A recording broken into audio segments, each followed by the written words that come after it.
In front of a reddish core, the man wondered if this was really how it would all end. Feeling defeated for having failed, he believed the hero should have been someone else, not him. Meanwhile, the woman with the staff begged her brother Evan not to think that way. Everyone there knew they had done their best to reach an ending different from that tragedy. Even so, he thought that if the genius had trained a bit more with the sword, he would have won. They were talking about the great Code who, due to his talent in learning anything instantly, earned the nickname Cody Juventus, given after many achievements throughout his long battle journey. The person in question had started at the age of 20, dreaming of success and wanting to escape his poor family. Then came the invasion of the Demon Empire, led by the merciless blood-tainted Demon King. That time became known as the Era of Destruction, spreading fear among most of the population. The nobles wanted to join the hero, and pamphlets were scattered across every corner of the continent. The hero thought everything was fine, as it was a unique chance to join the greatest warriors. He believed that with great victories and the end of the war, he would be rewarded with riches and glory, but they were defeated and the light group eventually fell before the blood-tainted Demon King. Now what the protagonist truly wanted was to go back in time and choose another hero instead. However, at the same time, he felt like he had already suffered enough in that life, perhaps he'd do it differently. The three of them knew that the world was about to be completely destroyed very soon. He looked at the light approaching and knew that was the end,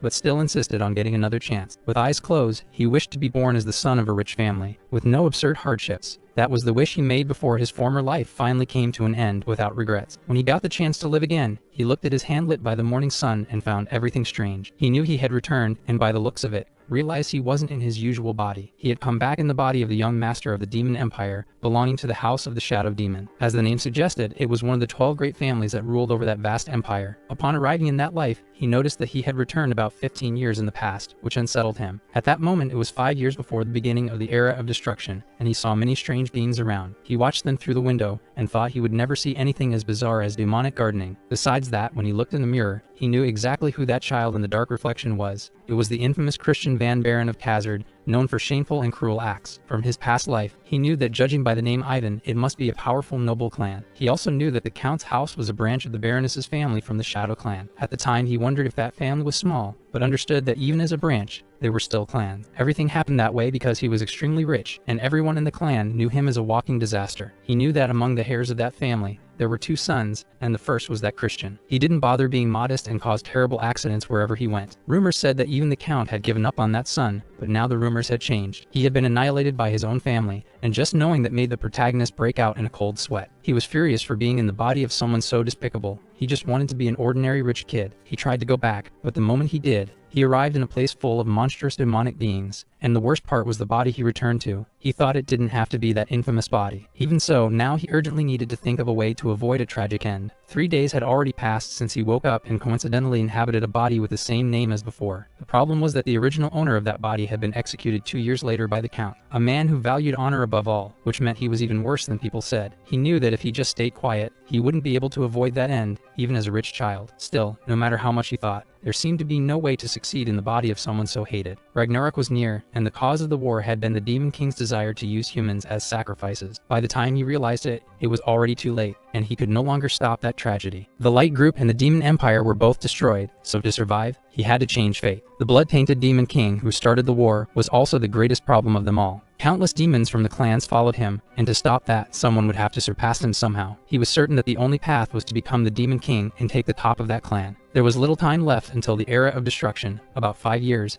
maybe less if the war started early. Knowing that, he needed to carefully calculate his next steps, because if he stayed still, he'd be destroyed like before. Moreover, he was interested in conquering the entire empire, but at that moment he was being scolded. The rule was clear: he had to remain confined to his room, especially after the accident he had caused. The Count warned that if something like that happened again, he would cut off his head without hesitation. That's why the protagonist remained silent. He knew his father wasn't joking or making empty threats. He then said he needed to apologize for the mistakes he had made up to that point in his life. Apologizing was the first step in his plan to change the terrible image he carried. But the things he had done were so bad that even apologizing felt like mockery. Although everyone said a terrible accident had happened, he couldn't remember any of it. Now he used the memory loss as an excuse not to admit he didn't know what they were talking about. Whenever they looked at him, they said the son had deeply reflected on his past actions. To try to redeem himself, the protagonist asked to be sent to the punishment cell, wanting to show he was truly sorry. The punishment cell was a prison reserved for high-level criminals. The mental draining effects that place caused were exactly what the protagonist needed at that moment. The father looked at his son with suspicion and asked if he was truly determined to stay in the punishment cell. The protagonist stated that he knew well the hardships that place imposed. He said it was the least he could do to regain his father's trust. Very distrustful, the father recalled how many times his son had already failed and deeply disappointed him. Even so, he decided to give him one last chance to truly redeem himself. He made it clear, however, that this would be the final chance, and he would have only 1 month to change. If he didn't truly change, he'd be banished from the clan, which in practice meant his death. The protagonist knew there was a long list of people who wanted his head once he lost the clan's protection. He looked at his father and stated that he fully understood his position, but promised this time it would be different. He asked his father to grant him a single wish if he managed to endure the month of punishment. That attitude, considered arrogant, made his father's expression tighten, as he thought it was too bold of him to make demands. Even so, the patriarch responded that he would grant one wish if he showed genuine change. While preparations for the punishment cell were being finalized, the protagonist handled other pending matters. As soon as everything was ready, the butler appeared and informed the young master that the cell had been properly prepared. With that, the protagonist simply cast a glance at Cox, his half-vampire butler, and began to move. Along the corridor, the servants were already whispering to each other about the young master's punishment. Many believed he was planning something, since he had done strange things multiple times before. There was even a time when the Count had to personally apologize to a rival because of his son. As Christian walked, the servants whispered about how shameful it was for the father to take responsibility for his son's actions. They also debated how long the young master would last in the punishment cell. Some said he wouldn't even survive 2 days. Others believed he wouldn't last a single night. And at that moment, his younger brother watched in silence. After crossing the long corridor, they finally reached the door of the punishment cell. The protagonist raised his eyes and noticed that Death Knight stood guard at the entrance. That matched the magical empire well, which didn't care about methods, as long as they prevented invasions. It was at that moment that the younger brother appeared and called his name. When they turned, they saw the image of the clearly nervous but determined boy. Even so, the protagonist was glad to see a familiar face. After all, that was his younger brother, an exemplary student. Thurn van Barenkassar, wasting no time, positioned his sword close to his older brother's neck. The protagonist simply kept his gaze steady, closely watching the boy's every movement. Thurn had a serious expression as he held the sword firmly, without hesitation. Christian, with a stern tone, asked the boy what he wanted with him, reminding him that he used to be afraid of his older brother. The younger brother, furious, said that Christian was the shame of the family and that he was ready to face him. With a firm and direct gaze, he said that the protagonist was the rotten apple of the clan and demanded to know what he was plotting. Still holding the sword raised toward the protagonist's neck, he said that this was his final warning. At that moment, the protagonist wondered if perhaps it was Thurn who would eliminate the real Christian in the future. He remembered that, years ahead, he had met Thurn as a demon known for his powerful cursed magic. But now, all he saw was a brat who didn't yet know the true terror of the era of destruction. When he told his brother to leave, the boy couldn't believe the sudden change in his older brother's behavior. Even after the warning, the protagonist turned around and prepared to enter the punishment cell. As soon as he stepped in, the door closed, and the younger brother remained outside, stunned by the visible change. Now only the magic guards, the half-vampire butler, and young Thurn remained, confused by what had just happened. Visibly shaken, Thurn asked the butler what that unexpected reaction from his older brother had been. Meanwhile, inside the cell, the protagonist walked slowly, observing his surroundings. He tried to identify any useful detail, but all he saw was immense darkness, with no sound or presence. He was certain that the cell had been truly designed to drive any human being insane. Only the sensation at his fingertips could be felt, as if it were meant to provoke extreme sensory overload. He understood that an ordinary person could easily go insane in such an environment, but he had faced worse during his time as a bounty hunter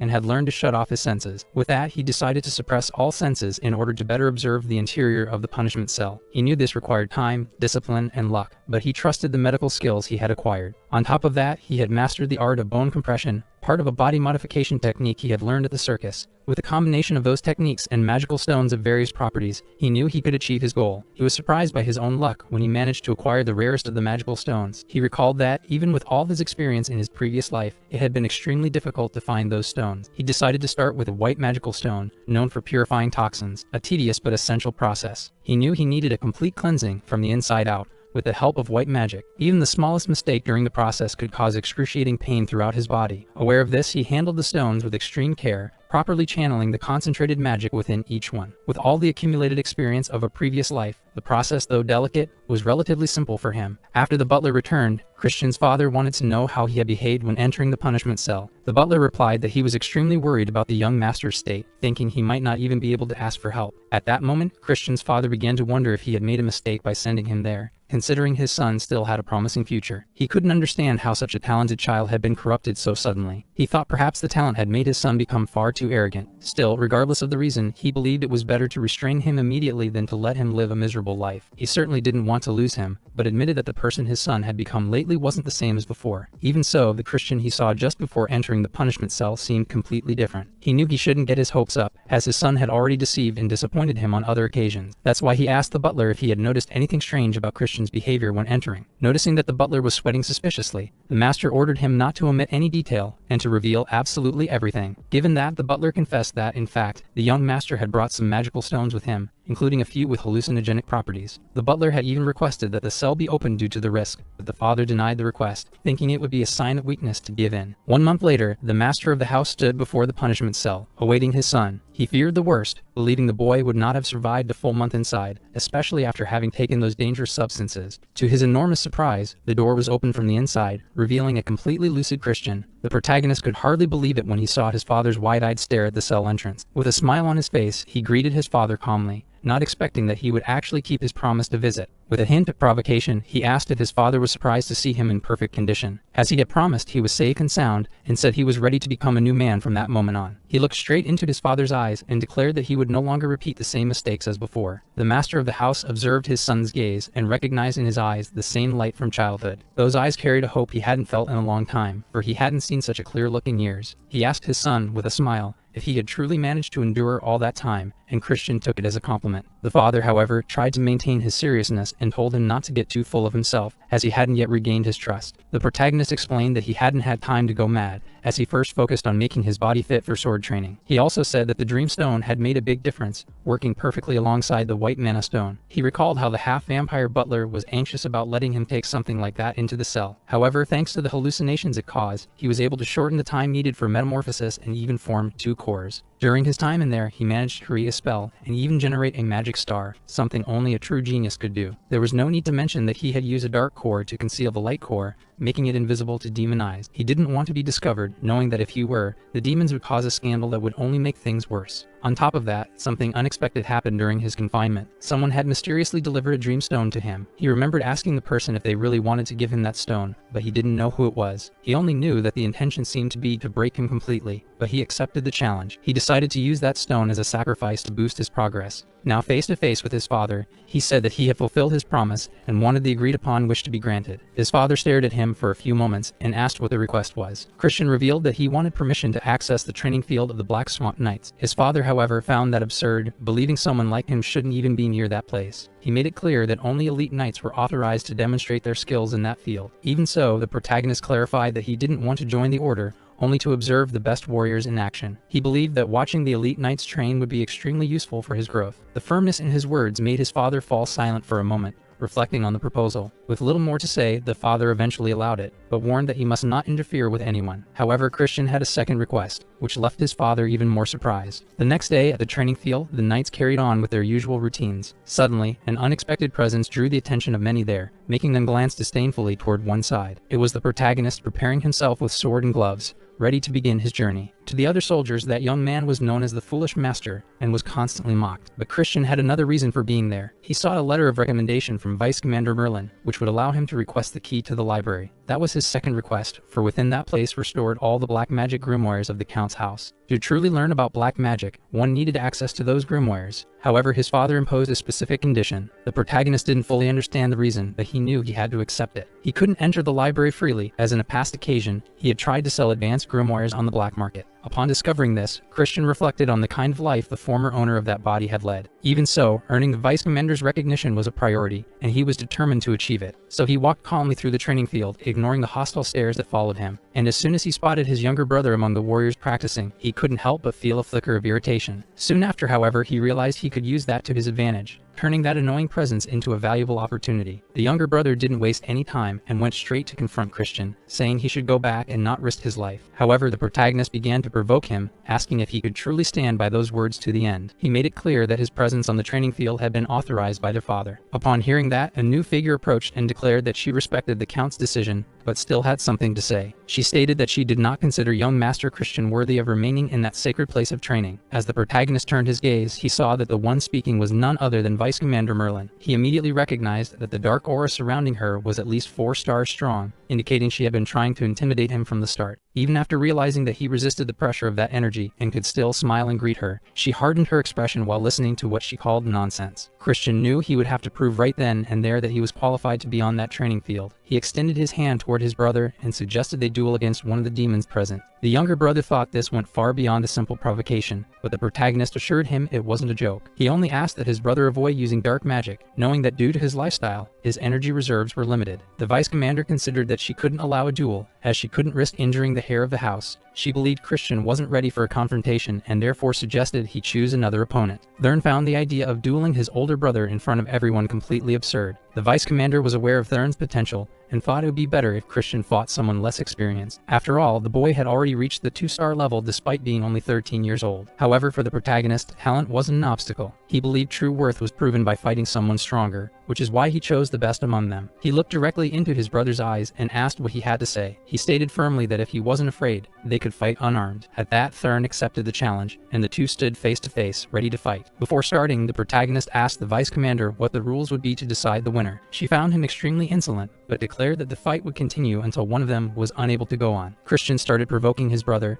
asking if he had heard the rules clearly and what he planned to do about it. The younger brother replied, saying he would make sure he could never talk or walk again. As he spoke, the protagonist surprised him with a slap to the face, initiating the fight without warning. The strike sent a surge of rage through Thurn's body, exactly what Christian wanted. He knew that, taken over by anger, his brother would lose control and leave openings in his defense. He warned his brother that the duel had begun. Thurn, with a hand on his face, glared at his older brother with hatred and contempt. Now overwhelmed by emotion, he could no longer maintain the same level of performance as before. Christian knew that, even as a demon with no stars, he had the advantage against an emotionally unbalanced opponent. Besides, he had already taken part in unarmed duels in his previous life and knew that fighting style well. During his time in the punishment cell, he had reached 3-star mastery in light magic. Right after landing a blow to his rival's abdomen, everyone saw Thurn bend over in pain. Meanwhile, the older brother stood tall, openly challenging the younger. Thurn wanted to understand what trick his older brother had used to hit him so easily. The protagonist, armed with the real Christian's memories, took pleasure in seeing the one who had mocked him so much now being humiliated. Now he was the one mocking his brother, calling him weak and ridiculing him at every turn. He didn't hold back his words in belittling him, returning every humiliation the original Christian had suffered. He continued until Thurn, consumed by rage, unleashed his dark magic. As soon as that happened, the protagonist reacted with enthusiasm. It was exactly what he had wanted. He wanted to test his progress in a real confrontation against someone using dark magic. He raised his arm and blocked Thurn's attack, even though it was fueled by an intense flow of evil energy. Seeing his magic dissipate without even touching the target, Thurn was completely confused. In that moment of hesitation, he lowered his guard and was struck by a blow from the protagonist, who fought with sharp instincts. Christian took advantage of the opening and continued hitting until his brother fell unconscious. The final impact threw Thurn to the ground, kicking up dust and impressing everyone present. The final blow left several of the demons there speechless. It wasn't something commonly seen. No one expected young Master Thurn to be defeated so easily, especially considering his reputation. Contrary to what some believed, Christian had not held back the force of his magic to spare his brother. The protagonist then looked at the vice commander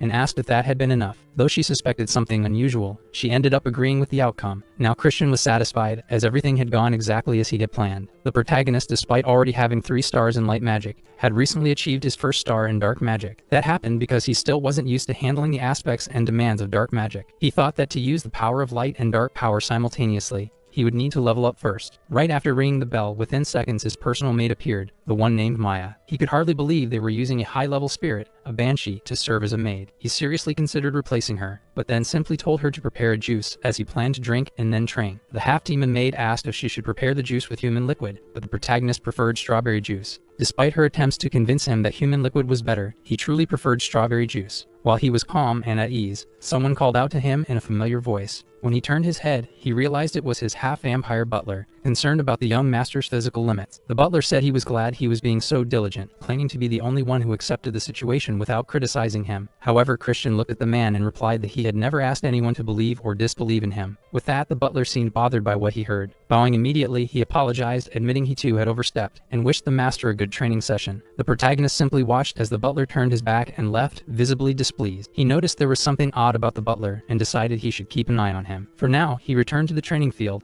to the shock of many. Even while impressed, Christian realized that the eyes of his opponents had softened. He thought to himself that now, with their guard down, was the time to win them over. He picked up his sword and began walking toward a nearby warrior. After saying something to that warrior, he entered a tent to speak with the leader. Upon arriving, he spoke with the vice commander about something that had been said to him. He commented that young Master Christian was back at the camp, though she said nothing in response. She merely thought that it made no sense for someone like him to frequent such a place, given his lifestyle. She also couldn't stop thinking about the duel, as young Master Thurn's movements had been undeniably impressive. She still couldn't believe he had deactivated his dark energy at the exact moment. She believed that if that were the case, he might have the talent to surpass the direct heir of the main family. For now, he was just a failure who had lost all his dark energy due to the life he had led. She had to leave her quarters because of the noise outside, and wanted to know what was happening. Well informed, she learned that the young master was involved in a small conflict. From afar, she noticed he was challenging a one-star demon and had emerged victorious. She understood then that he too had reached the one-star level. The protagonist, resting his sword on his shoulder, said he only wanted to witness the famous prowess of the knights. Then he looked at everyone and asked if they weren't all just big cowards. One of them stepped forward and introduced himself as Turin, claiming he would be the young master's next opponent. Now the protagonist was satisfied. He had taken the bait. With a typical burst of rage, that man lunged at the protagonist, who had never imagined it would be so easy. He knew they wouldn't teach him their secret techniques, so he had no choice but to steal them. That would be his method, challenging them one by one until they each revealed their secret moves. By simply observing once, he managed to handle the sword properly to see if the next movement would work. Upon executing the move, he realized not only was it possible,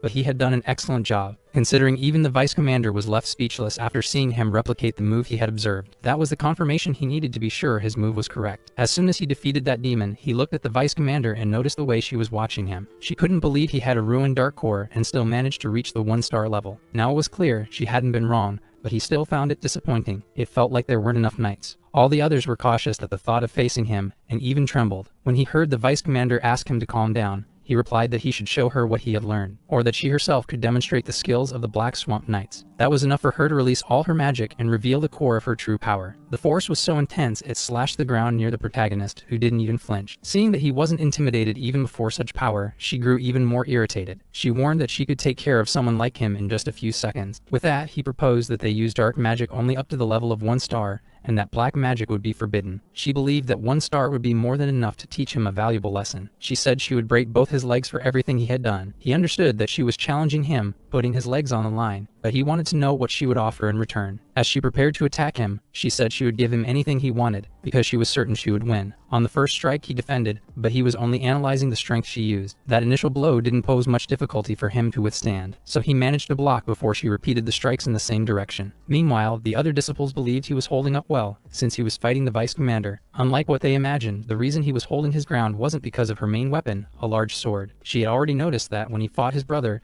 the previous battle had followed the same pattern. He saw that she seemed dissatisfied and asked if things weren't going the way she had expected. That made her even more irritated, and she ordered him to shut up. Now the tension would be put to the test, as she gripped the sword firmly and prepared to strike. Once again, he observed the amount of energy she was trying to release at him before attacking. As soon as he sensed the attack, he realized he had to wait for the right moment to act. When he saw the opportunity, he simply managed to dodge an intense strike. For him, a genius, it wasn't that complicated. He just needed to watch her carefully. When the chance came, he didn't hesitate and charged at the woman, headbutting her. That caused her to break her magic flow, as she didn't expect a headbutt in the middle of a magical duel. A small nasal mishap made her eyes widen, shocked that she had been struck by someone like him. With a serious expression, he thought the strategy had worked, knowing that Merlin was like a magical sword. As long as her black magic was blocked at the moment her defense was down, she wouldn't be able to stop the attack. He also knew that, if Merlin had been a demon focused only on swordsmanship, the blow wouldn't have worked. The woman, after realizing she had been hit, began to laugh strangely, as if she found it amusing. She turned to the protagonist and said she hadn't expected a headbutt to work. It seemed she had underestimated him. Pointing to her face, she said the fight was over, which made her notice the scratch caused by the headbutt. She also remarked that if he had coated his nails with poison, she wouldn't be standing right now. Smiling, the woman accepted the defeat but asked that they fight once more in return. He thought a rematch was an excellent idea, but he wanted to ask her for something else, so he stepped closer to speak more privately about what he wanted. He whispered that next time they fought, if he won, he wanted her to kneel before him. She replied that she couldn't do that, as her loyalty belonged to the main house of the Barum clan. He said he knew that and added that it would be nice if one day he became the young lord of the clan. She listened, but thought none of it made sense, since the 5 young lords with rights to succession were direct descendants of the main family. He, however, stated that there was no rule preventing him from becoming a lord. He agreed to the rematch as long as she could wait a month, and said that next time the fight would have no limit. She warned him that if that were the case, he wouldn't stand a chance. Watching her, he said that few things in that world were truly impossible. With those words, he made her fall silent, analyzing what she had just heard. After that, he bowed respectfully and said that within a month, they would meet again. And so, he secured the recommendation letter as his father had requested and showed it to him. Christian told his father that the demon's foundational techniques had flaws and they needed to train more. Hearing that, the Count recalled what the Vice Commander Merlin herself had said about the young master's achievements. On that occasion, she mentioned that even with a low ranking, he had defeated other demons with solid foundations. She also said that she had even been defeated by him, and that although it was a strange fight, she had enjoyed the experience. Now the man looked at his son in surprise. He had truly impressed him that day. The man stared at him so intently that the protagonist had to ask if there was something on his face. Of course, his comment was ignored, and his father simply, as promised, handed him the key to the library. Finally, the protagonist could enter the library and read the magic books he needed. Inside, he was ecstatic, for he had obtained the library key and changed Merlin's opinion. She was a demon from the main family of the magical clan, and during the era of destruction, had been an active 6-star demon. He knew that to control the entire clan, he would need someone like her as his subordinate. As he walked away, he thought that even Count Khazar had feelings. He wore a different expression, as if showing the pride of a father. With that display of fatherly affection, he even considered the possibility that he might have a better father in this life than in the previous one. That's why he didn't want to disappoint Count Khazar. As soon as he entered the library, he was amazed. Everything sparkled, and he knew the magic he needed was in those books. Now he would need to study summoning, as well as curses and blood magic, which were forbidden in the domain of light. But that wasn't the case here, and he could freely take the books and marvel at their contents. When he finally pulled a book from the shelf, he was met with the satisfied gaze of his personal maid, Maya. He immediately flinched, not knowing what Maya was doing hidden among the books. The demon maid said she had once been a librarian in that place, so she knew the books very well and where to find them. Striking a strange pose, she asked if he wanted to monopolize her as his personal servant. Even for a demon, he found that behavior quite forward, but still, his heart raced. Maya, observing the book the young master had picked, told him it contained 4-star magic called binding. She said that, in his current state, he likely wouldn't be able to understand the book's contents. But Christian tilted his nose up and claimed that it was fine, because he was a genius. The demon maid, used to living with that boy, knew he was extravagant and a liar, so she decided to tease him, saying that besides being a cutie, he was also very studious. Then she asked if there was a special reason why he had chosen that particular book. After studying for a while, he returned to training with the group on the field. He knew that among them could be the first potential traitor, his younger brother, who had been his target from the start. The second suspect was the butler. Even though he wasn't a descendant of the clan, he had free access to the punishment chamber. He also believed it could be someone still unknown, since they had received a dream stone. Now he would need to keep acting like a spoiled young master, because whoever the traitor was would be pleased to see him that way. So he began his performance in the middle of training, complaining that it was too hard and that he wouldn't continue. Striking a disinterested pose, he turned his back and told the others to keep trying and have fun. The team that had been training hard with him couldn't believe he might once again choose the wrong path. Their behavior toward the servants, even in front of the Count, remained the same as before. Even with his father asking Christian to stop acting like a child, the boy didn't stop. With the act he was putting on, the Count thought he was being naive to hope for his son's maturity. Thus, Christian could only watch as the Duke left, disappointed by the young master's behavior. Deep down, he felt bad, but he knew that what he was doing was for the good of the family, and that he needed to catch the traitor. With that, he worked hard to spread rumors that he was going back to his old ways. To do so, he acted rudely toward the maids while they worked. He spent money like it grew on trees, buying useless things. He pretended to be drunk while drinking fake wine and treated his personal maid poorly, just to test her. She was saddened to see him drinking wine even though he was underage. She asked why he had decided to act recklessly again, but still chose to stay by his side until the end. He told her that it was all a ruse because he needed to find out who the traitor was. She was amazed to see him manifest the binding seal, and he explained that he had modified the spell to match his level, which was still extremely low. Seeing all of that, she thought he really was a genius. Meanwhile, the younger brother opened the bedroom door. The protagonist continued pretending to be collapsing from drunkenness. Seeing his brother worried about his condition, he kept playing the drunk and asked what he was doing in his room. When he realized the boy was saddened to see that his brother had supposedly gone back to being like before, he decided to tell Thurn that there was a traitor among them, and that's why he had to pretend. Someone wanted him to fail and was planning to make him believe he was in control. He brought the glass near his brother's nose so he could see and smell that it was fake wine. Now the brother wanted to know who the traitor was and whether he had already discovered it. The protagonist said it would be difficult to say at that moment, and that he would need to investigate a little more. However, he warned that they could bite the bait at any moment, so he threw the wine glass on the floor. As soon as he did that, a servant who was outside ran to attend to the young master. It was a substitute butler, standing in for the half-vampire butler. Still pretending to be drunk, The genius insisted that he wanted to speak directly to the butler. When he found him, the young master continued to act like he didn't care what the butler was doing. Meanwhile, the butler asked what the young master needed so he could try to assist him. At that moment, the protagonist took the opportunity to pour the bottle of fake wine over the butler's head. Smiling as he poured the wine, he said that it wasn't the drink he had ordered. The butler replied that he would immediately send another bottle to the young master's room, but the protagonist pointed a finger at the butler, saying that he should go get the wine himself. Although the butler said he was busy with other tasks, the young master insisted. He said the butler shouldn't do a sloppy job because that was unacceptable, and since he needed to change clothes anyway, he could take the chance to fetch the wine. Trembling with rage and hatred, the butler bowed his head and told the young master he would return shortly. And so the butler left,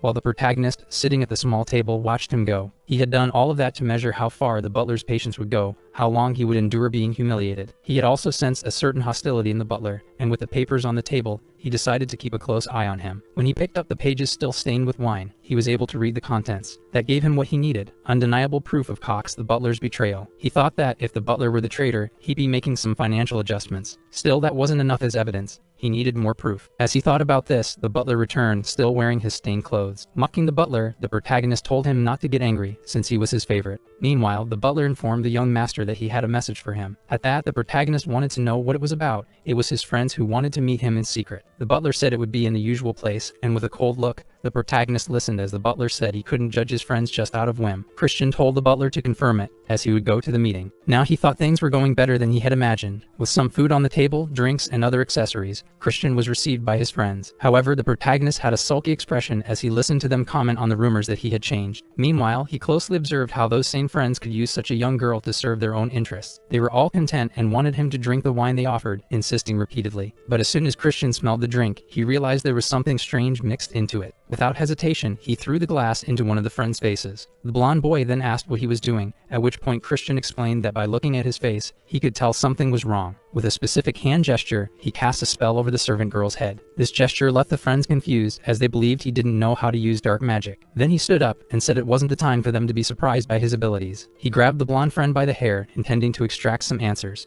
The situation escalated to the point of causing a bit of chaos with the tables and so-called friends. Christian needed to get the truth out of them, even if it meant acting a bit harshly. He told them they knew exactly what they were doing to make him have to be so aggressive. Then he pulled a sharp object from his pocket and stated that if they didn't tell the truth, it would be better for them to stop calling themselves his friends. After a good amount of persuasion, the boys begged the young master to have mercy on them. They confessed that they had been ordered to use a drug to incriminate him after disposing of the girl. Christian then wanted to know who had given the order, but they tried to hide the information. That irritated the protagonist, who had to pressure them even more, asking if they wanted to lose something important. By pointing out a part of the body the boy could lose, they admitted that the one responsible was the butler. Then they promised to do anything to earn the young master's forgiveness. He said it was fine, that he would believe in them for now. He wanted the two to listen carefully to what he was going to say, so he revealed the plan for each of them to carry out at the right moment. He left them semi-unconscious, gagged and tied up, to prevent them from escaping. Meanwhile, the Count was in his office when the butler approached him in a panic. He said that the young master of the house had eliminated someone. With deep sorrow, he claimed it seemed the boy had gotten drunk and severely eliminated someone, throwing the body into the river. Still shocked,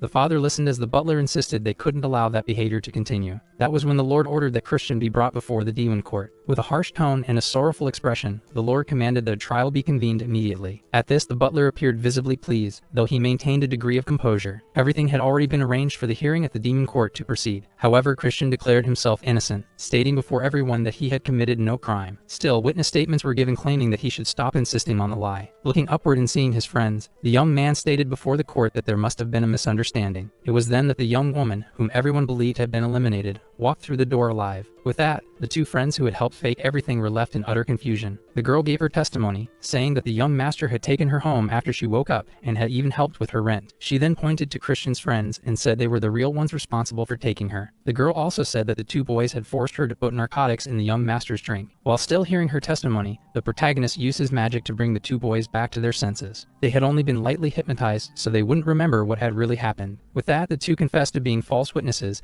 and said they had been coerced into acting that way by the butler. Hearing that they were turning on him, Cox became desperate and tried to convince the Count to believe his version. The butler looked at the young master and claimed that the situation had gone too far, pretending to be shocked. Given everything, the son asked the Count, as the victim of the incident, to be allowed to speak. He then requested permission to act as an authority and interrogate the butler personally. His father, the Count, was the one in charge of the investigation, so he hesitated for a moment. He then asked the butler to step up to the stage, as he would grant his son the right to prove his innocence. He said that if anything happened, the trial would be ended immediately, and the authority granted to his son revoked. With that, Christian declared that, as a representative of the great ruler of the magical empire and the majesty of the demon king, he wanted the butler to swear to tell the truth under penalty of elimination. Raising one hand and placing the other on his chest, the butler took the oath. As soon as he did, he felt the magic begin to take hold of him. It was clearly a binding spell. The butler could feel the effects gradually reacting within his body. Looking at his hands, he saw that the binding magic had already been completed. Everyone watching the trial could not have imagined that the young man was capable of using such magic. Christian had skillfully modified the spell so that even he could use it, though with certain conditions, like swearing twice. Now realizing he had fallen into a trap, the butler became reluctant and deeply enraged. Still, the protagonist continued to wield his authority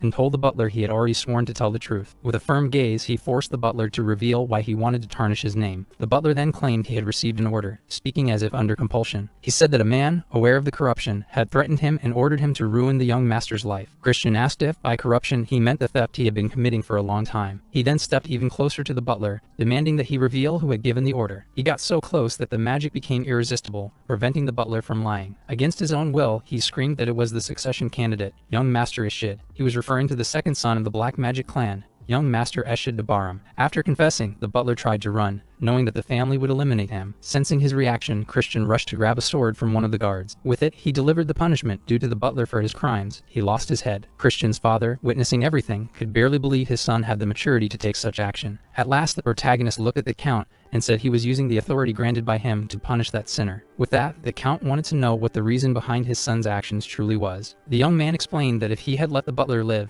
the main family would have fabricated false evidence and covered up the entire incident. Moreover, he wanted to make sure everyone present would remember the truth, that truth being that one of the succession candidates was trying to sabotage him from the shadows. With that, the count realized that his son was going beyond the immature behavior of the past. However, he knew that conversation couldn't continue in front of everyone, so he asked him to follow. Forming a magic portal, he took his son to another location, and the young man immediately wanted to know where they were. His father then explained that it was a secret training hall, as there were too many eyes and ears at court and not everything he wanted to say could be heard there. He explained to his son that the power of a family and its political influence were directly tied to the successor that they chose to support. He said that at the moment they were without a reliable option since the first lord was considered a lunatic. The son took the opportunity to present his father with a new possibility. He clearly demonstrated his intent to become one of the succession candidates. The count thought it was a foolish notion, but the young man argued that even someone from a secondary family could be recognized as a legitimate successor. His father remarked that, although he had been more talented than Ishid in childhood, he had fallen behind due to bad habits. Even so, the son insisted that his father use his authority to recommend his name to participate in the dark ritual. The count warned that he would need to reach the second star level before being accepted, and he was still at the first. But with confidence in his eyes, the boy assured him that he would reach 2 stars soon,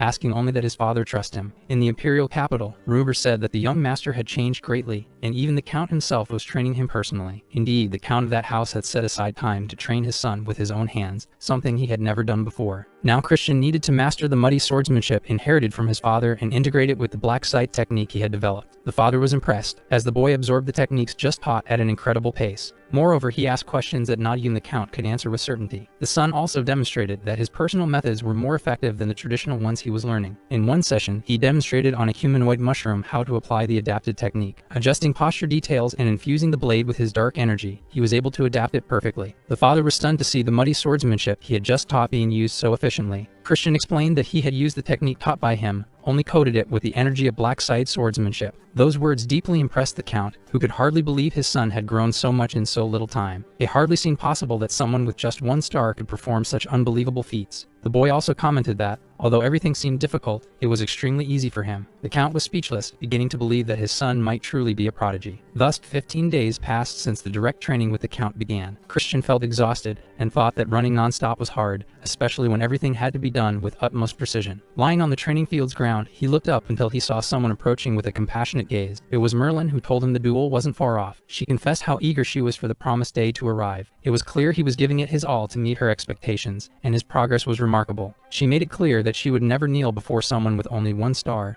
and Christian knew he had a lot to learn from her. Turning away, Merlin said he still had energy to spare, so he should keep training. As he watched her walk away, Christian knew that at present, Merlin was a 4-star mage. However, even within the same level, there were 3 distinct grades: lower, intermediate, and upper. Despite that, he was satisfied with his origins. He had been born into a wealthy family filled with experienced warriors. After training, he asked Maya if she had finished packing for the outing. The young demon girl was visibly excited and eager for what would be their first outing together. As he listened to her talk about how she had picked something impressive to wear, Christian interrupted her, saying she wouldn't be going. Maya replied that there was no need to worry, as she wouldn't get sunstroke. She knew how to take care of herself. At that moment, he remembered the time when he asked his father if he could replace his assistant with a human. The father replied that there was no way to break the master-servant contract he had made with Maya. At the time, the count mentioned that perhaps, to break such a contract, something unusual would be needed, like a deep kiss. Back in the present, Christian had to deal with the demoness's persistence. He told her the place would be crowded and that her presence could cause trouble. Upon hearing that, Maya looked visibly saddened, as she had been eager for the outing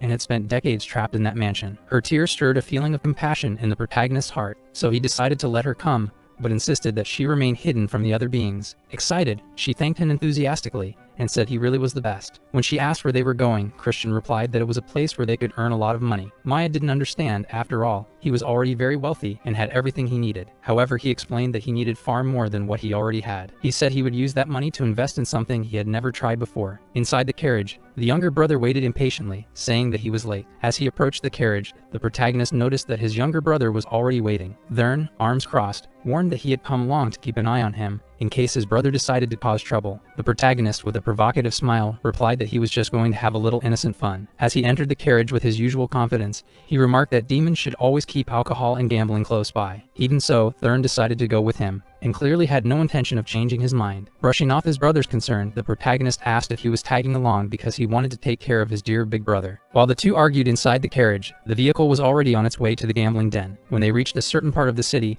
the older brother looked at the younger and said that this would be the game where he'd end his arrogance. He said all he needed was a good bait, and his younger brother was perfect for the role, with his naive and honest demeanor. The two got out of the carriage and headed straight to the casino. Thurn, who had never been in a place like that, was impressed by the lights, sounds, and commotion, unable to believe something like that existed. Noticing his brother's amazement, the protagonist handed him a tiger mask and told him to wear it so he'd look less like a country bumpkin. Right after, he turned to Maya and ordered her to stay out of everyone's sight. Gently pulling her by the arm, he asked her to crouch so he could whisper something in her ear. As he gave his instructions, the young demoness simply watched him closely, absorbing every word. When he finished, Maya confirmed she would do exactly as instructed, while Thurn watched the scene curiously. The two brothers then decided to enter the casino, drawing the attention of several gamblers and con artists scattered throughout the room. Even so, the protagonist maintained his confident posture, while the younger brother clearly came across as an easy target. Thurn looked around, trying to understand how that luxurious and chaotic gambling house operated. With every step he took, it became more obvious to the crooks in the room that he was an ideal mark. Aware of that, the protagonist asked his brother if he'd like to place a bet. He said that if he lost, he'd have to call him Big Brother for an entire month, but if he won, he'd demand to be addressed as Honorable Emperor King. He then handed his brother a pouch full of bronze, silver, and gold coins, telling him to enjoy himself. Thurn, still a little hesitant, said he wasn't scared, although his posture clearly said otherwise. Soon after, he displayed the kind of determination typical of beginners, declaring that he would definitely win.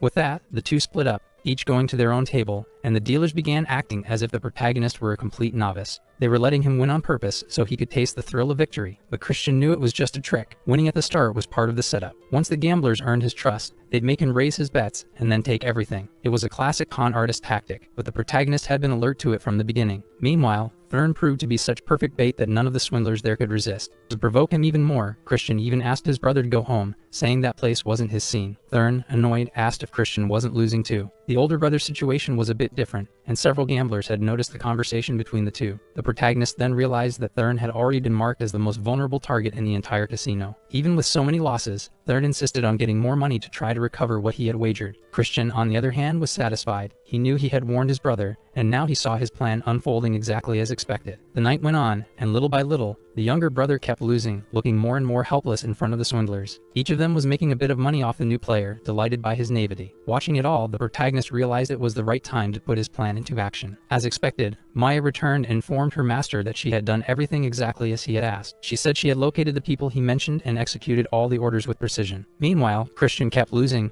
but Maya didn't even notice. She was glowing from being praised. Soon after, she led her master to the specified property, according to the instructions given earlier. As soon as he entered the place, everyone stopped to look at him. It was clear he wasn't a welcome visitor. Unintimidated, he removed his mask and asked if they didn't recognize him or had forgotten who he was. With just a few words, everyone understood they were in the presence of Christian, the young master of the Count's lands. He demanded they fetch the boss of the place immediately. Soon, a short, stocky man appeared, visibly suspicious. It was the head of the Grantal Mercantile Company, known as a shrewd and skilled merchant. The protagonist, knowing that this man was the true owner of the gambling house, demanded to speak with him privately. Upon learning that the masked boy was the younger brother of the house heir, the merchant grew nervous. Christian explained the situation coldly, saying that the young man was the future heir of the house and had been deceived. To add more impact, Maya cast a mild magical fright on the merchant, just to remind him who was in control. Terrified, the man apologized and said that if he had known the noble identity of his guests, he never would have acted that way. Christian then pointed to a luxurious room with large windows and declared that he would show no mercy. He demanded a high amount to forget the incident. The merchant, sweating, claimed he didn't have all that money. The protagonist then said he would settle for 200,000 rupees. Relieved, the merchant thanked him. It was exactly what he had on hand. However, Christian wanted more than just money. He also requested some combat equipment,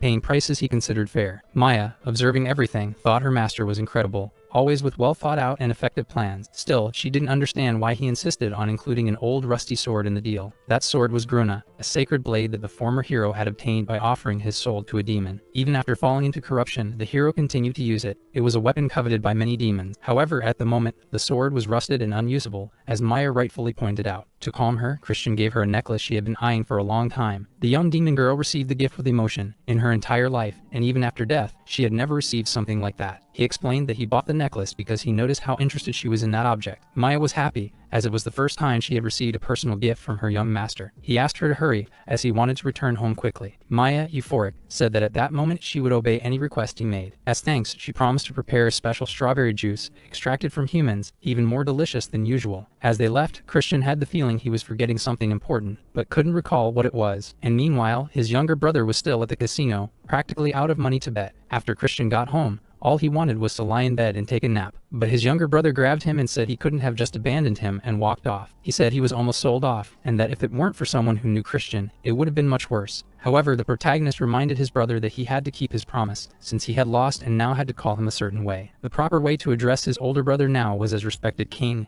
emperor, majesty, or big bro. Thurn didn't look at all comfortable with how he was supposed to refer to his brother. Even so, he tried to say it because that was the consequence of a bet he had lost. Against his will, he said the words his brother wanted to hear, though with clear reluctance. Hearing that, the protagonist was quite pleased and said that from that moment on, he should always be treated with respect. Even though he had said the right words, Thurn knew that sooner or later, his brother would regret it. As his brother walked away, Christian could hardly believe that the sweet little boy would become his enemy. He thought all of it might be the influence of Ashid, the son of Lancham, interim patriarch of the Dark Clan. The protagonist believed he didn't feel anything in particular. After all, he himself wasn't the real Christian. Even so, he figured it was best to stay alert, since he wanted to become the next heir, and for that, he would need Merlin. With that thought fixed in his mind, he looked at the sword he had received as a bonus, and observed it in a special way. He was willing to train with that sword in a way to respect it, and finally unlock its power. He knew that Gruna wasn't an ordinary sword, since many mages had already tried to master it. It remained lost, treated as a mere gift, because all who had attempted to tame it had failed. Now it was his turn, and he wanted to see how the sword would react to his energy right from the start. As soon as he touched it, he felt a reaction in his hands, but realized that everything still seemed within normal limits. It had been forged to channel the sacred power of light, so it made sense that it would react against dark magic. In the end, it was just a weapon, and if he could analyze and break the patterns that rejected him, it might work. Driven by sheer will, with a simple hammer in hand, he was determined to master it at all costs. He kept striking the sword with that odd hammer again and again, trying to make it submit. He had been at it for quite some time, but neither side seemed willing to give in. He asked the sword if it could feel any difference, and warned that he had other weapons at his disposal. Christian could keep at it for hours, and that's exactly what he did, without any hesitation. Smiling, he figured the sword had better be ready, because he would continue until the next day, if necessary. Gruna already seemed exhausted, and showed signs that it was finally about to yield to its new wielder. After a few days in a secret training field, Christian finally reunited with his father, his aunt, and his brother. The protagonist analyzed the figure in front of him, and by the silhouette, realized he had seen her before. He bowed respectfully, and greeted the commander of the Black Shadow Knights. The dark woman looked at the boy, and said that indeed, it had been a long time since she'd seen her nephew. That remarkable lady was the daughter of the leader of the Dark Magic Clan, and the blood sister of Christian's father, and of Marcus Lancham. It was known that this woman was one of the greatest powerhouses within the Dark Magic Clan. He didn't understand why someone so powerful was there, until his father explained that the lady had come because of the incident with the butler. The protagonist wondered if the clan leader merely wanted to protect Ashid, because if that were the case, it would put him in trouble. After asking his aunt if that was the reason, she replied that the leader didn't care about petty internal feuds. She clearly stated that his interest was directed entirely at Christian, which made him uneasy. She commented that she wasn't sure if the boy was brave or just crazy, since he hadn't even reached the 2-star level. Even so, he already wanted to challenge Merlin, which she said was far too reckless and grounds for immediate retreat. The protagonist thanked his aunt for the concern, but assured her that he already had a plan and held his new sword firmly. The woman recognized Runa in his hands,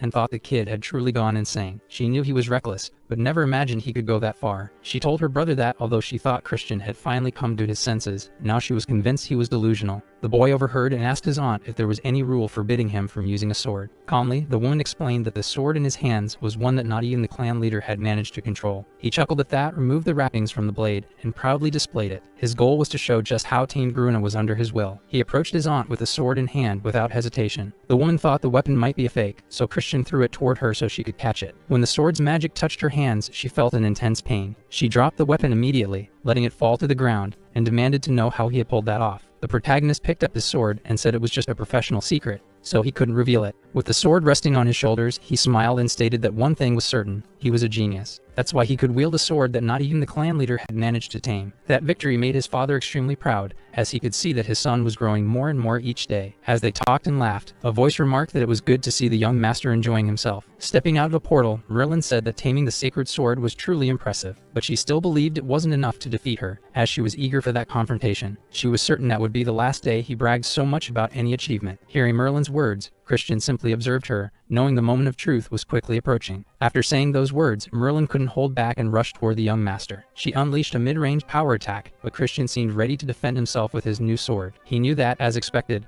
without restrictions, their power and speed were on completely different levels. He also understood that he would never be able to keep up with that gap, so his strategies had to work. Once again, he had to block the sudden, continuous attacks that Merlin launched at him. Everything there looked like a light show. Their power was intense, but Merlin was clearly stronger. The Dark Woman watched from a distance, aware that the sacred sword's power dissipated demonic energy. She knew that, at that level, Christian had already surpassed his older sister since childhood. Meanwhile, the woman kept closely watching the battle between Merlin and the talented Christian. She also noticed that with every move, he adjusted his energy to maintain control over the sword. At that point in the fight, Merlin already felt that it had truly been worth waiting a month. Meanwhile, the brother commended to the amazing woman that the impacts were strong, but the demonic energy seemed unstable. However, his sister had already calculated everything. Realizing the young ones were adjusting their energy constantly to avoid rejection, they were both analyzing every detail of that fight between Christian and Merlin. At one point, Christian himself asked Merlin if she was enjoying the fight, and she asked how he kept predicting her moves. He explained that he had a very sharp vision and knew exactly what type of movement to make in swordsmanship. He said that every fencing technique has a base stance, and for an efficient strike, you need to raise your arm. That meant the shoulder and arm muscles would move, and that pattern applied to both masters and beginners. She found it interesting and asked if he would be able to block an even more powerful move. As she launched the attack, she reminded him not to forget that the Swamp Knights were the best swordsmen. Then, a great golden light intensified on the battlefield. Christian believed he had narrowly escaped. He had almost failed to react in time. Smiling, he raised his arms and thanked the purification artifact. It was thanks to his father that he was able to save himself. His father, watching it, thought that artifact should have been stored in his personal vault. He quickly realized his son was very skilled at sneaking items. He knew that during battle, using items could also be considered part of one's skill set. Determined to continue with his strategy, Christian threw another artifact at Merlin. When it exploded in the air, Merlin tried to shield herself using her sword. He warned her that it wouldn't help to try escaping, then threw another artifact, this time, a red orb. Merlin widened her eyes as she tried to flee, but the explosion was nearly unavoidable. After launching that sphere, Christian simply watched the result closely. He knew that artifact had been bought with the money stolen from Grendel, and he was pleased with its effectiveness. He looked at the flames and said that Merlin was still alive, urging her to get out quickly. He claimed the fight wasn't over, as he could still see the swift movements she was capable of. Pointing his sword at the flames, he prepared for the next strike, alert to any signal. Even in the fire, it seemed like he managed to shatter something just by touching it with his sword. Shortly after, something broke, and Christian began to show satisfaction with what he had achieved. His father was proud, as he now understood why his son had thrown that corrosive sphere into the air. Meanwhile, Merlin emerged from the flames, telling the young master she wouldn't hold back anymore. Her lips formed a smile that also hinted at the beginning of a dangerous madness. She was no longer restraining herself. She was thoroughly enjoying that intense battle. At the same time, Christian's sister noticed that Merlin had completely lost control of her emotions. The protagonist then had to act quickly and precisely to protect himself. Dodging slightly with his body, he slapped Merlin's wrist to dissipate her energy. It was a fabulous move, one that not even Merlin had foreseen, surprising her with Christian's precision. In an instant, he dodged the attack, grabbed his sword, and positioned it at his opponent's neck. Staring directly at the woman, he said it looked like he had won, showing satisfaction with the outcome. Right after, he lightly scratched her face and asked if she had enjoyed the fight, if it had been satisfying. Meanwhile, the aunt could hardly believe her nephew had defeated Merlin, while the father celebrated quietly. Merlin was completely satisfied. She laughed out loud, feeling her body shiver with the intense energy of the duel. The young man then looked at her and asked about the proposal she had made, expecting a direct answer. She looked at him curiously, and said that if she stayed by his side, she would have battles like that in the future. Christian helped Merlin to her feet, promising that she would have as many battles as she wanted, without limitations. After the fight, that woman remained quietly gazing out a window, immersed in her thought. She thought that controlling demonic energy in that way was, at the very least, something only a true genius could do. She also remembered how the sword had rejected her own energy the moment she touched it. She knew not even the head of the family had succeeded, though she had heard her father say that twins might have a chance. Constantly adjusting energy to a frequency undetectable by the sword was rare and difficult. It would only be possible for a demon of pure blood, a demonic dragon, or perhaps a natural-born madman, someone who manipulated demonic energy as effortlessly as breathing. Now the woman heard her nephew ask if he was an elite candidate worthy of praise. In the kitchen of that enormous mansion, all the demons seemed to be properly performing their respective duties. Even the head chef, a large demon specialized in and passionate about the culinary arts, worked with absolute dedication. He carefully imported his strawberries and decorated a beautiful tart with his own skilled hand. Meanwhile, the young master watched from a distance, unable to believe that the strawberry cake he loved so much was made by him. The demon was immensely pleased to see the young master in the kitchen and asked how he could help. However, the protagonist revealed that he wanted to use the kitchen to bake cookies, as he wanted to give them to someone. Maya, upon hearing this, panicked, imagining that the young master intended to give them to another woman. Even so, the chef politely asked the young master to leave the cookies to him, promising he would take care of everything. However, the protagonist insisted that he was capable of making them himself, and besides, it was important that he did it personally. Soon after, a liquid splashed onto his face, causing him to glance over at two furious demons stirring a pot. After that little mishap, he left the kitchen and went looking for his aunt, who was with his father. The woman asked Christian what had happened for him to suddenly show up and greet them. He replied that he heard she was about to leave, so he came to say goodbye, and she suggested he rest, as he must have been exhausted. Christian asked her not to worry, as he had something special he wanted to give her before she left. As she untied the ribbon on the box, she saw that it was cookies and, slightly blushing, said she didn't need such a gift. The young man smiled and said he had made the cookies with his own hands, which made his father recall when he had asked about the aunt's favorite things. He quickly realized it had been so he could prepare something special himself. While the woman looked curiously at the box, the nephew asked her to at least try one, as he was eager to hear her opinion. Even skeptical about the quality of the cookies, she decided to taste one, since their appearance was simply irresistible. However, as soon as she took a bite, she realized it wasn't just the appearance that was good, the taste was unbelievable. With her face slightly flushed, she said the cookies were delicious, and the young man was overjoyed to hear it. She commented that since she had received such a tasty gift, she would like to repay the gesture somehow, which pleased Christian. The young man then took the opportunity to say that, if possible, he would like her to truly become his aunt from that moment on. The woman replied that since they were already related by blood, he wasn't exactly asking just to call her aunt. She understood what it meant. She knew he wanted her by his side in the struggle for succession. She then stated, with regret, that she couldn't grant that request. She said that, as he already knew,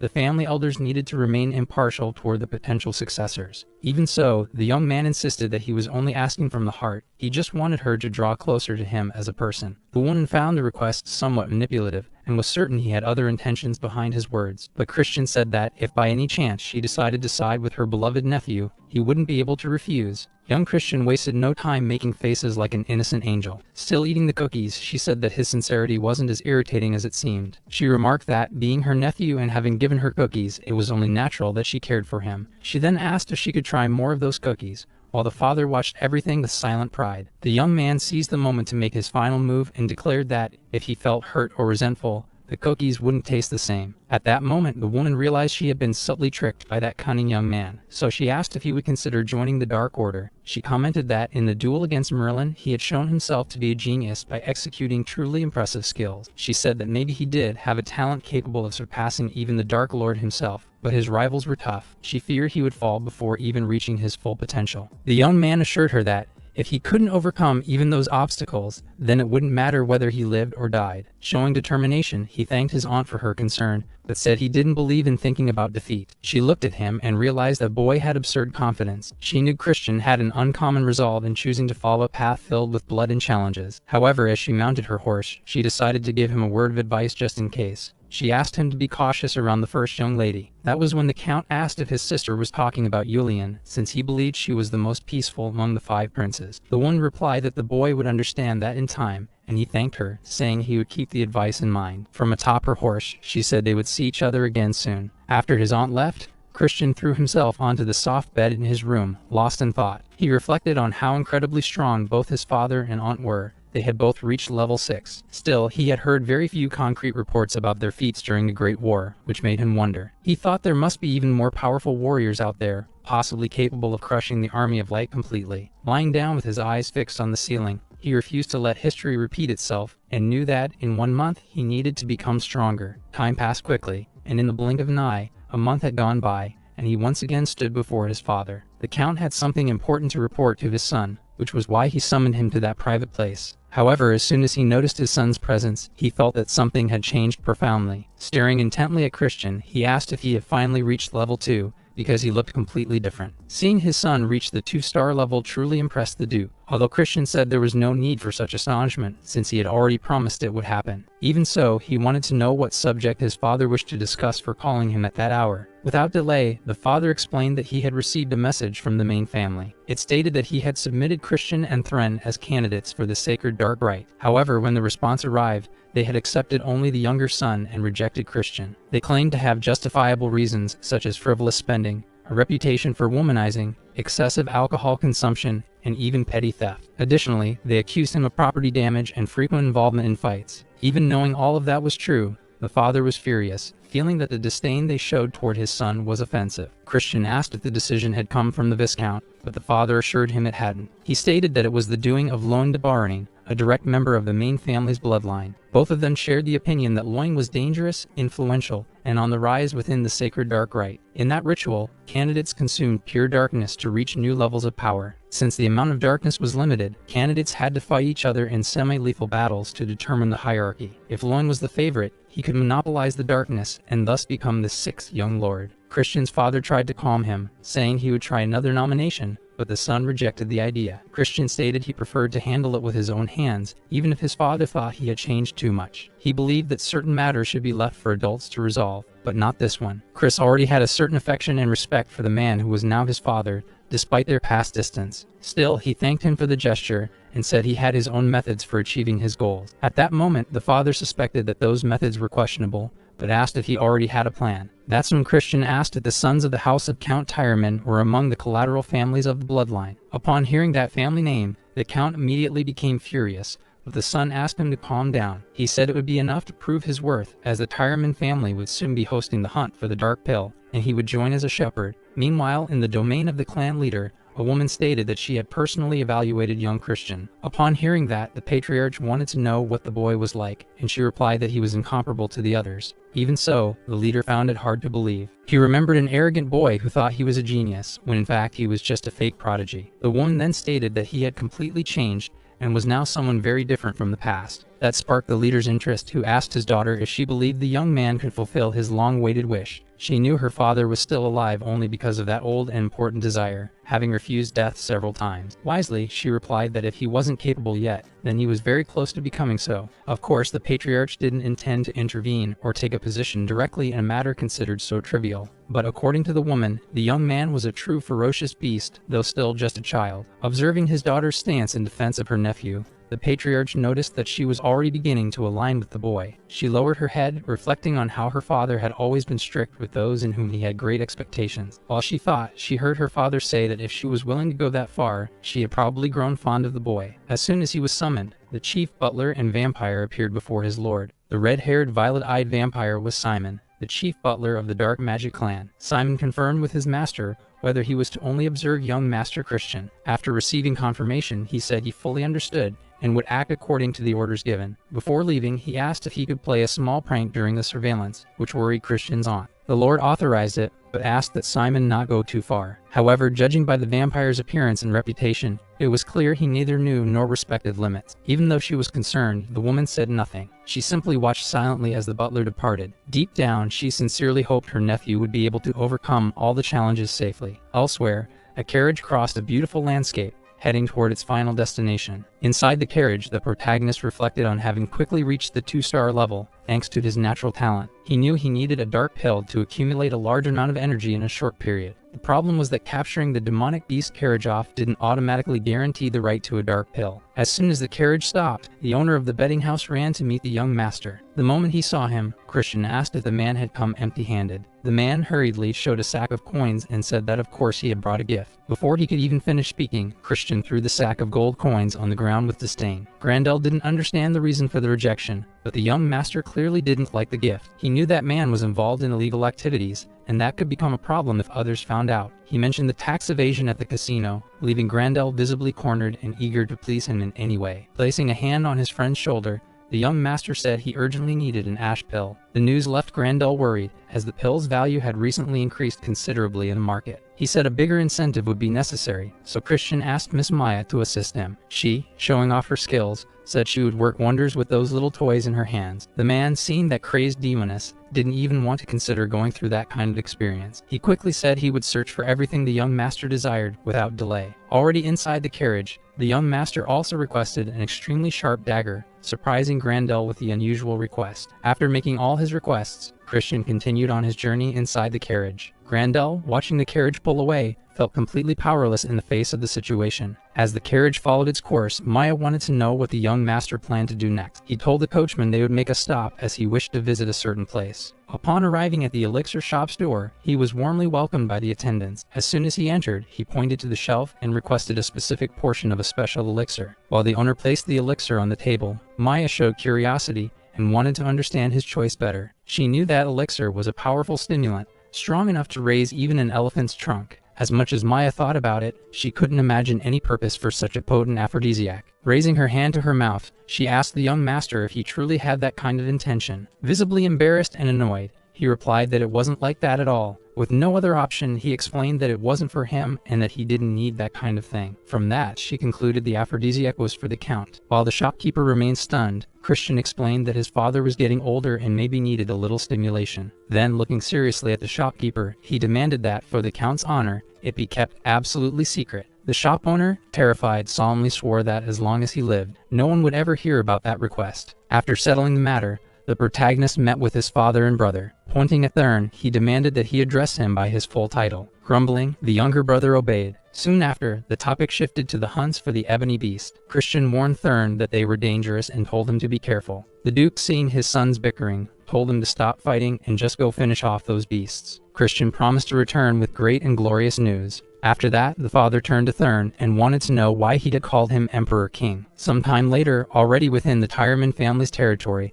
the butler informed them that young Master Christian would not be allowed in. The coachman, outraged, found it absurd that his lord was being denied entry to such a place. The butler explained that the order came from young Lord Alros, who had made his dislike for Christian quite clear. Faced with that, the protagonist asked if that meant he had to find lodging in the capital on his own. Very embarrassed and sweating nervously, the demon confirmed that yes, he would. Once again, the coachman protested furiously and even threatened the butler, trying to defend Christian's honor. But the protagonist was more interested in profiting from the situation and asked who would pay for his accommodations. When he heard the answer he was expecting, he was completely satisfied. Being informed that the Lord himself would cover the costs, he immediately went looking for the biggest and most luxurious hotel in the capital. He wanted the best room possible, since he wouldn't be paying a dime for it. Worried, the butler asked how much it would all cost, and the answer was no less than 100,000 rupees. Looking at the luggage, Christian ordered them to unpack everything within the hour, because afterward they'd go drink to celebrate. Inside one of the suitcases was a demoness, who emerged intending to surprise her young master. As soon as she appeared, she noticed the room was spacious, perfect for her to serve him with devotion. Shocked, Christian asked when exactly she had hidden herself in the luggage. She replied that she had done it only to serve him, thinking he missed her presence too much. From the look on his face, it seemed like he couldn't wait anymore, so she had decided to grant him that honor. Meanwhile, Lord Alros held in his hands the astronomical bill caused by the arrival of the unexpected guest. Christian, observing the third son of the Tyreman family, commented that he was a star and shouldn't complain so much. He stated that, considering what he did to the abusive doorman, the cost was actually quite cheap. That attitude from Christian made Alros furious, to the point of crumpling the bill in his hand. Overcome by rage, he released his beastly magic and asked if Christian was looking to visit the next world. However, by doing so, he revealed exactly what Christian wanted to see. Tyramin Bloodline's famous beast-controlling magic. The protagonist realized it was very different from the taming techniques used by the Alliance. It was a form of dark magic that completely subdued creatures, nullifying their will. Enchantments of confusion, dread, and ecstasy intertwined to dull the beast's instincts. However, the system was more complex than he expected. It wasn't something one could master in a short time. He commented to Maya that, if they were going to face that big scary cat, they might need proper weapons. With that, she handed him a long staff. With the staff in hand, Christian told his rival that he could come at him with everything. The blonde youth refused to take orders from someone he considered so far beneath him as Christian. As soon as the command was given, the enormous beast charged and bit the staff with enough force to nearly snap it. Right after, it shook the staff violently and flung Christian along with it, now completely shattered. As he stood up, Christian commented that it wasn't half bad, but he thought it was cowardly to fight 2 against 1. He stated that, if he won, he wanted to enter the hunt not just as a monster handler, but also as a bodyguard. Those words left the spoiled young man intrigued, thinking Christian was extremely arrogant. He then declared that he would bring him to his knees, begging for mercy. With a command, he ordered his beast to finish the rival off for good. However, as soon as it received the command, the beast hesitated, its paws cracking the ground as it tried to stop. It felt afraid, as if it had seen something terrifying. Alros couldn't understand where his opponent had gone, but Christian was already behind him. Firmly gripping his staff, he struck the young rival from behind, who barely saw the attack. Wasting no time, Christian began striking repeatedly with the staff, intent on teaching his enemy a lesson. He then asked if it hurt and told him to suck it up, because there was plenty more where that came from. He added that even if the little brat cried, he wouldn't go easy on him. Firmly holding the beast's reins, he told the rival to shut up, saying he found his words disgusting. That creature no longer saw Christian as just an ordinary boy, but as the very embodiment of death. Because of that, it hesitated to obey and refused to follow its former master's commands. Alros couldn't understand how his once ferocious beast was now trembling in fear in a corner. That's when he realized Christian had actually touched the creature. With an excited expression, the protagonist revealed that he had only used a 2-star illusion spell. Now he would take over the fight himself, creating a magic circle beneath his own feet. With that, he summoned a new creature, a grotesque horse that looked like a cross between a dog and a nightmare. With his club resting on his shoulders, Christian asked the rival if he knew what happened to spoiled little punks. Then he launched a single strike directly at the head of the pampered boy. With no time to react, the rival fell flat on his back, nearly unconscious. Christian explained that the secret was not to wait for the transformation or give time for spellcasting. The trick was to beat them down before any of that happened. Now that its master was down, the summoned creature lost all reason to exist. Continuing his act as an unhinged youth, the protagonist was caught up in a game. He insisted the staff play with him, saying it was just a break, something they could do during their free time. Meanwhile, he asked Maya for a drink, which she served him with great enthusiasm. So she brought him a ginger drink, something he absolutely hated. All the while, he was constantly judged by the subordinate demons watching him. He knew exactly why the lord of that house had ordered someone to watch that boy. He definitely seemed like a lost cause. Aware of that, the protagonist invited them to join in the next round. He said that, in any case, their master had taken a serious beating and wouldn't be getting up until the next day. He also mentioned that if they played, he would keep everything that happened in the mansion that day a secret. They played all day, until a bit of light began to shine through the window. But it was already late at night, and they realized that Christian was still playing. Just like the demon playing with him, he also fell asleep at the table. Watching the scene, the others figured everyone was drunk after so many rounds. However, as soon as he noticed they turned their backs, Christian opened his eyes and kept watching. Now he could stop pretending, as the watchers had left, thinking he'd be passed out all night. To make sure they had really gone, he peeked through the window. After handing a blanket to Maya, he thought to himself that it was late in time to act. He told her he needed to step out for a moment and asked her not to follow him. Even though she didn't like the idea, Maya would obey and wait for her master. The only thing she wanted to know was whether he was taking in that backpack, the aphrodisiac he had bought earlier. Now she realized the aphrodisiac wasn't for the count, but for him, which saddened her as she couldn't serve him herself. Even so, she hoped he would have a successful night of fun, while he thought she really had no limits. After walking a bit, he had already reached the Kaitan mountain range. That was the region of the Count's hideout, and as the rumor said, the aura of magical beasts there was truly incredible. Observing the vegetation, he knew the hunting grounds must be close. That's when he spotted 2 guards on watch in a secluded area. He noticed that only 2 guards, both quite careless, were making rounds. He had learned the invisibility spell from Maya, so he would be able to pass unnoticed. He remembered when he asked her about the spell and how she suspected he wanted to spy on girls. But at that moment, the spell was working perfectly and was extremely useful. He managed to sneak past the guards without even being noticed. He approached the altar, the endpoint where the ebony hunt would conclude. As he touched the ground, he sensed a dark atmosphere. The problem was the method of obtaining the ebony. He knew the beast, Karamazov had to offer itself willingly. The creature itself needed to be pushed to such extreme fear that it would prefer death. In that way, like opposites meeting, intense fear and absolute ecstasy would be separated by only a thin line. In that instant, even a mere fragment could transform into authentic ebony. Now the protagonist understood why the Count controlled beasts through fear. With that, he remembered the previous beast and began planning to steal that house's secret technique. But he realized he could mix other substances and use the aphrodisiac to send the beast into a frenzy. Since he didn't have enough time to learn the secret technique, he needed to find another method. While thinking about it, he felt a strong presence and turned quickly. As he turned, he saw nothing, but he knew that someone, or something, was watching him from hiding. However, the protagonist was no novice in that world and could easily distinguish magical energies. So he began walking toward the direction where he felt the strongest magical presence. He walked until he reached the entrance of a deep cave and realized the place was dangerous. He didn't hesitate for a second and entered the cave, even sensing the heady concentration of energy. There was a powerful evil presence there. On top of that, a high-level dark barrier spell was active. Now he had doubts about that place. He thought it might be a Jima rift. Jima was the world of demons and demonic creatures, and a rift connecting Jima to the human world was right before him. The protagonist could hardly believe he had found something so phenomenal without even searching. And then he had an idea. He could lure the beast to that place, and on top of that, had the perfect ingredients for it. Since he had the aphrodisiac in hand, he thought everything was falling perfectly into place and grew eager for the hunt to begin. While he thought that, the Bat Butler continued to watch the young man, just as he had promised the Lord. After assuming a human form, he found it unbelievable that the young master could be such an intriguing person. He had taken down the arrogant one from the Tyreman house and also fooled the observers with his irresponsible attitude. He had infiltrated a forbidden place,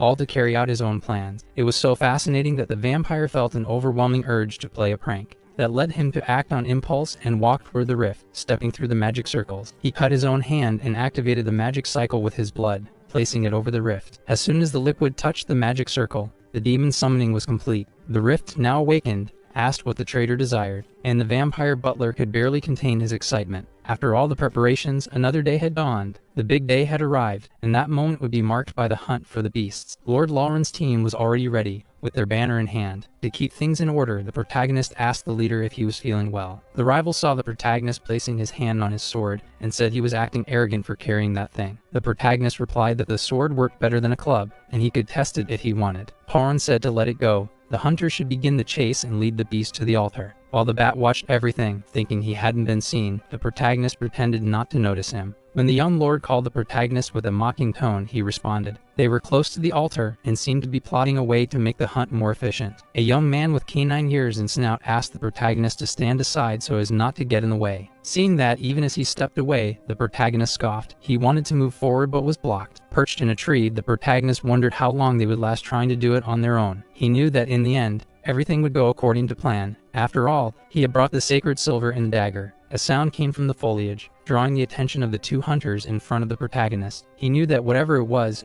coming, so he just stayed still, observing. The creature in question was a Class 4 monster, quite beautiful, resembling a peacock. The protagonist set his eyes on it, thinking that the creature didn't look like much and had a somewhat knave appearance. The subordinate asked the young master if he was ready to begin the hunt, and he requested that the master start the sealing magic right away. Sensing it was the right moment, the young master of that house began activating his seal. The two subordinates, along with the lord, began to cast their sealing spells. With the sealing magic, at first it looked like the beast would bow down before the hunters. However, all of a sudden, its eyes began to change, and its appearance shifted as well. What once looked like a gentle peacock now had terrifying eyes and rows of sharp teeth. Not even the young master of that house had imagined the creature could be so frightening. That's how he was caught off guard when the creature slapped him in the face with its paw. As he was launched into the air, his dog-eared subordinate ran to check if the young master was okay. Whatever was on the wings of that huge beast seemed to be poison, and even though everyone tried to put up a barrier to defend themselves, their young master didn't seem to be managing well. They were having a hard time,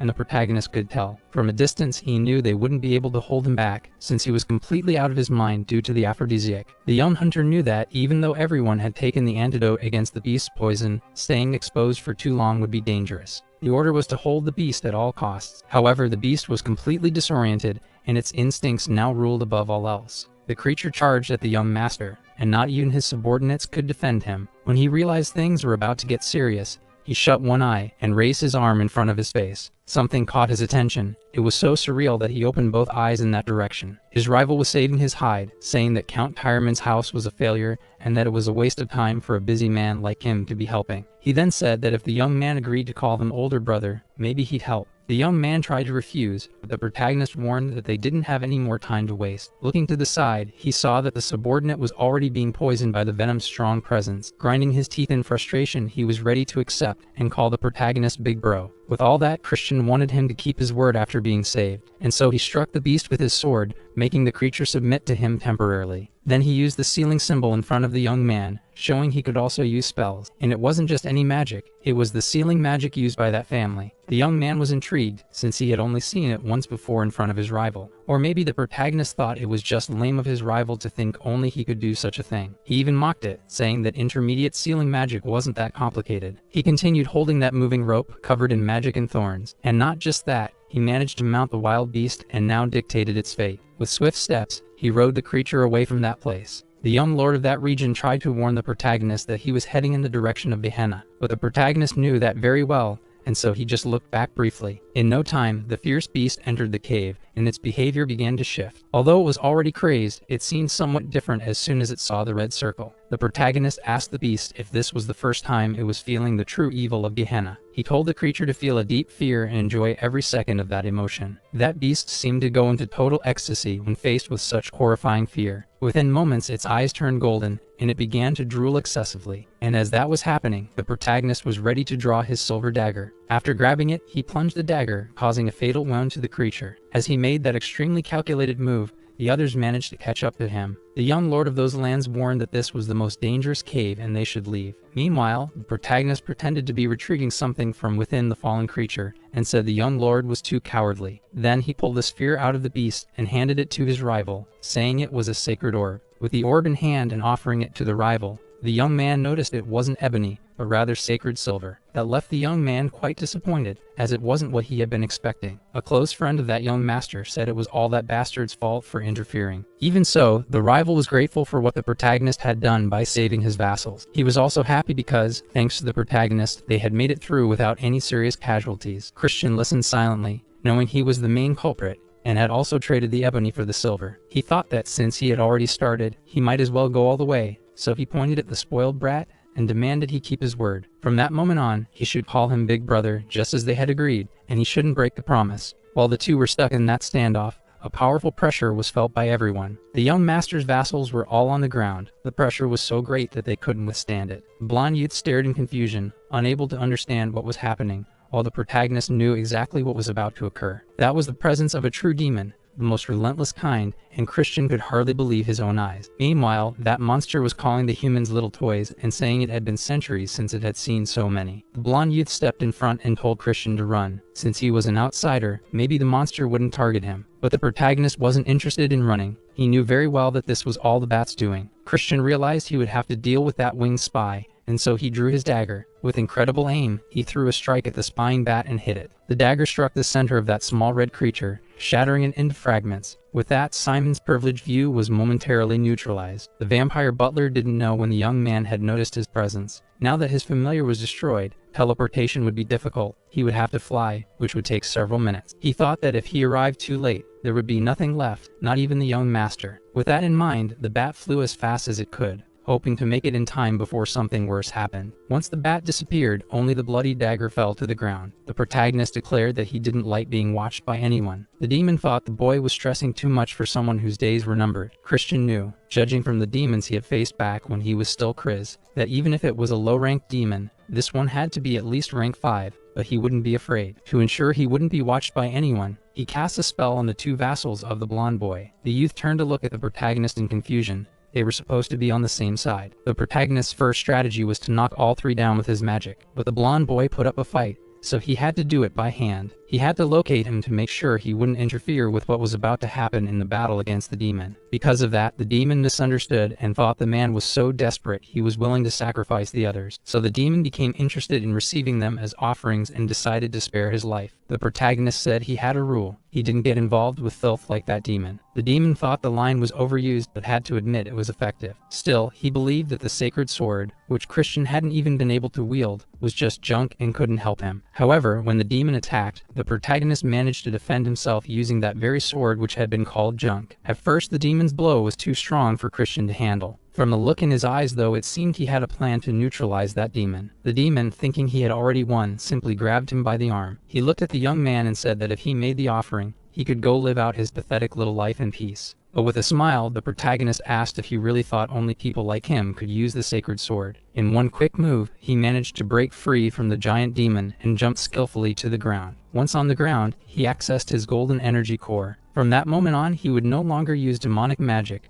with the power of light. When the demon saw he could access both energies, he was stunned. Christian, seeing the demon's reaction, asked if he was already starting to panic. The demon swore he would tear Christian's fragile body to pieces. After saying those words, he unleashed a red power, shining brightly toward the young man. At first, Christian had a lot of difficulty neutralizing it, but his power of light was immense. He used a power called Dead Sea Flash, a technique he had learned in his previous life. With that power, he was able to slice through the red energy the demon had unleashed. This caused total confusion in the evil creature. He couldn't understand how a demon could possess such a power. Whether he understood it or not, he was being controlled by Christian through his light magic power. However, he was extremely tired. It seemed his body was still not adapted to that level of strength. Meanwhile, the people he had put to sleep were still lying on the ground. But Christian's strength was so depleted that he ended up collapsing to the floor. His eyes showed the exhaustion and strain he had suffered after fighting the demon. Even so, memories came to his mind of when he had learned to use the Dead Sea Flash with an old comrade. The friend who taught him thought Chris was unbelievable. Just seeing something once, he could replicate it. He was supposed to make a single light slash that would cut across the Dead Sea. The friend knew that, even so, anyone using that technique with a sword wasn't worthy of the light of House Mayor. But he had great confidence that Chris could wield the light that would save the world. At that moment, while Christian was lying on the ground, something lightly touched his head. It was a demon's claw. The young man had caught the attention of one of the demons, who introduced herself as Mapina. Meanwhile, his body was still lying on the ground, but the others who had gone to search had found everyone. In his mind, the demon was speaking, saying she was the first seat of the 7 circles of Gehenna. She said she had been watching Christian's path with great interest. After being taken out of the cave, the protagonist was brought directly to the castle of the Tyreman family. He was surprised to learn that he had been unconscious for 2 whole days,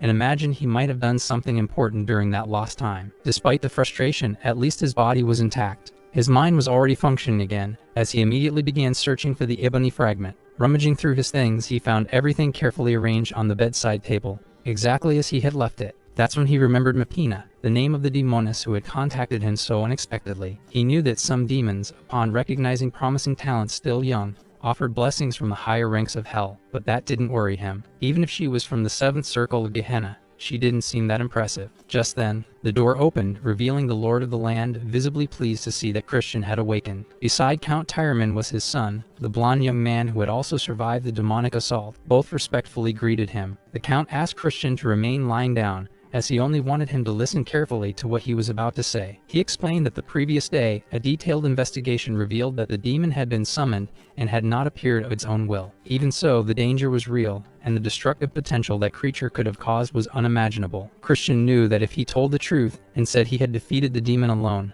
no one would believe him. The Count, showing humility, apologized for underestimating him, mentioning the moment he had ordered the butler to send him to lodge far away. Now he saw Christian as a true benefactor of House Tyreman, someone worthy of consideration and gratitude. The protagonist replied that he hadn't done anything special, only fulfilled his role as a member of the dark magic clan, since, in the end, they were all part of the same family. Those words left an impression on the Count, who lowered his head, reflecting for a few moments before smiling faintly. He said that if there was anything he could do to repay him, all the young man had to do was ask. Christian thought for a few seconds and revealed that he wanted to propose a reconciliation between houses Tyreman and Khazar. He commented that the two had been at odds for too long, and that it would be better to act as healthy rivals than as enemies poised for war. He believed that through fair competition, they could grow together, forming a strong bond worthy of the names their bloodlines carried. Naturally, he knew the origin of the conflict came from the main house, which manipulated everything from behind the scenes. The Count asked, surprised, if Christian was suggesting they rise against the central house. The young man calmly shook his head, explaining that they simply no longer needed to serve as pawns in a system that was already corrupted. Smiling serenely, the Count stated that he would contact Count Khazar to discuss the matter in person. Christian was pleased to hear the Count refer to his father as a close friend and show such respect for him. He thought that, when the era of destruction returned, those united houses could form a solid and prepared front line. In good spirits, the Count looked to his son and asked if he was just going to stand there watching, or if he would finally hand over the gift to the guest. The blond young man, excited, handed over the silver orb he had found beside Christian when he was unconscious. He said he thought it might be something important, so he kept it to deliver in person. Christian, however, felt he deserved an even better gift for everything he had done. Count Tyreman, laughing at the boy's boldness, agreed that he truly deserved something more grand, so he gave Christian a summoning stone, capable of storing even a level 4 creature. It was an extremely rare item, almost impossible to obtain, and it came with another promise. The Count stated that he would send an official report to have Christian included in the next ritual of darkness. Faced with such generosity, Christian sincerely thanked him for both the gift and the recognition and support offered. Just as he was getting ready to leave the room, he heard the Count insist that he rest a bit more before any new adventure. After everyone left, Christian gave a slight smile, satisfied with how things had unfolded and with what was coming next. Turning his face, he calmly said that Simon could come out from where he was hiding. The red-haired vampire emerged from the shadows, surprised, since not even the Count had noticed his concealed presence. Christian looked straight at him and declared that it was a pleasure to meet him officially. Placing a hand on his chest, Simon introduced himself as the current head of the Dark Magic clan. But Christian knew there was more behind that name, as he recognized him as Noga's loyal confidant and something even more significant. Clenching his fists, he remembered that Simon was the leader of the Blood Shadow Troop, a group of ruthless assassins. That troop had committed massacres across the continent, attacking both the Magical Empire and the Light faction without distinction. The leader of that group, classified as an 8-star demon, had evolved by the end of the era into a 9-star. He was then recognized as the 10th Demon King, and that man was Simon himself, legitimate son of the Demon King. The revelation visibly shook Christian, as he only now realized who he had truly been dealing with. Simon, on the other hand, found the young man from House Khazar remarkable, praising his elegance and combat ability. He said he knew Christian had defeated the cave demon alone, though Christian pretended not to know what he was talking about. The vampire said he visited the cave and found no trace of the monster, not even signs of reverse summoning. He was impressed with how clean the scene was, as if the demon had simply vanished. He asked Christian to explain how he did it, as he intended to report everything directly to Lord Noga. Christian refused, saying that not even with gentle persuasion would he share the secret. He said that a beast that hides its claws until the end is always more valued than one that shows off. Simon was amused by the young man's personality, but was caught off guard when the boy asked him to apologize. Confused, Simon listened as Christian firmly claimed that what happened was a cover-up. He raised his hand, explaining that he knew it was a summoning, as he himself had been the summoner. Simon began to sweat, becoming serious as he heard the direct accusation from the young man. Christian said that, narrowly, a demonic summoning incident had not led to the death of innocent nobles. Simon closed his eyes and said he would accept responsibility, but Christian replied that he would keep it secret. However, he made it clear that Simon now owed him, and it was a significant debt. Simon only widened his eyes slightly but chose to say nothing more in that moment. He asked if this was a deal, stepping back slowly,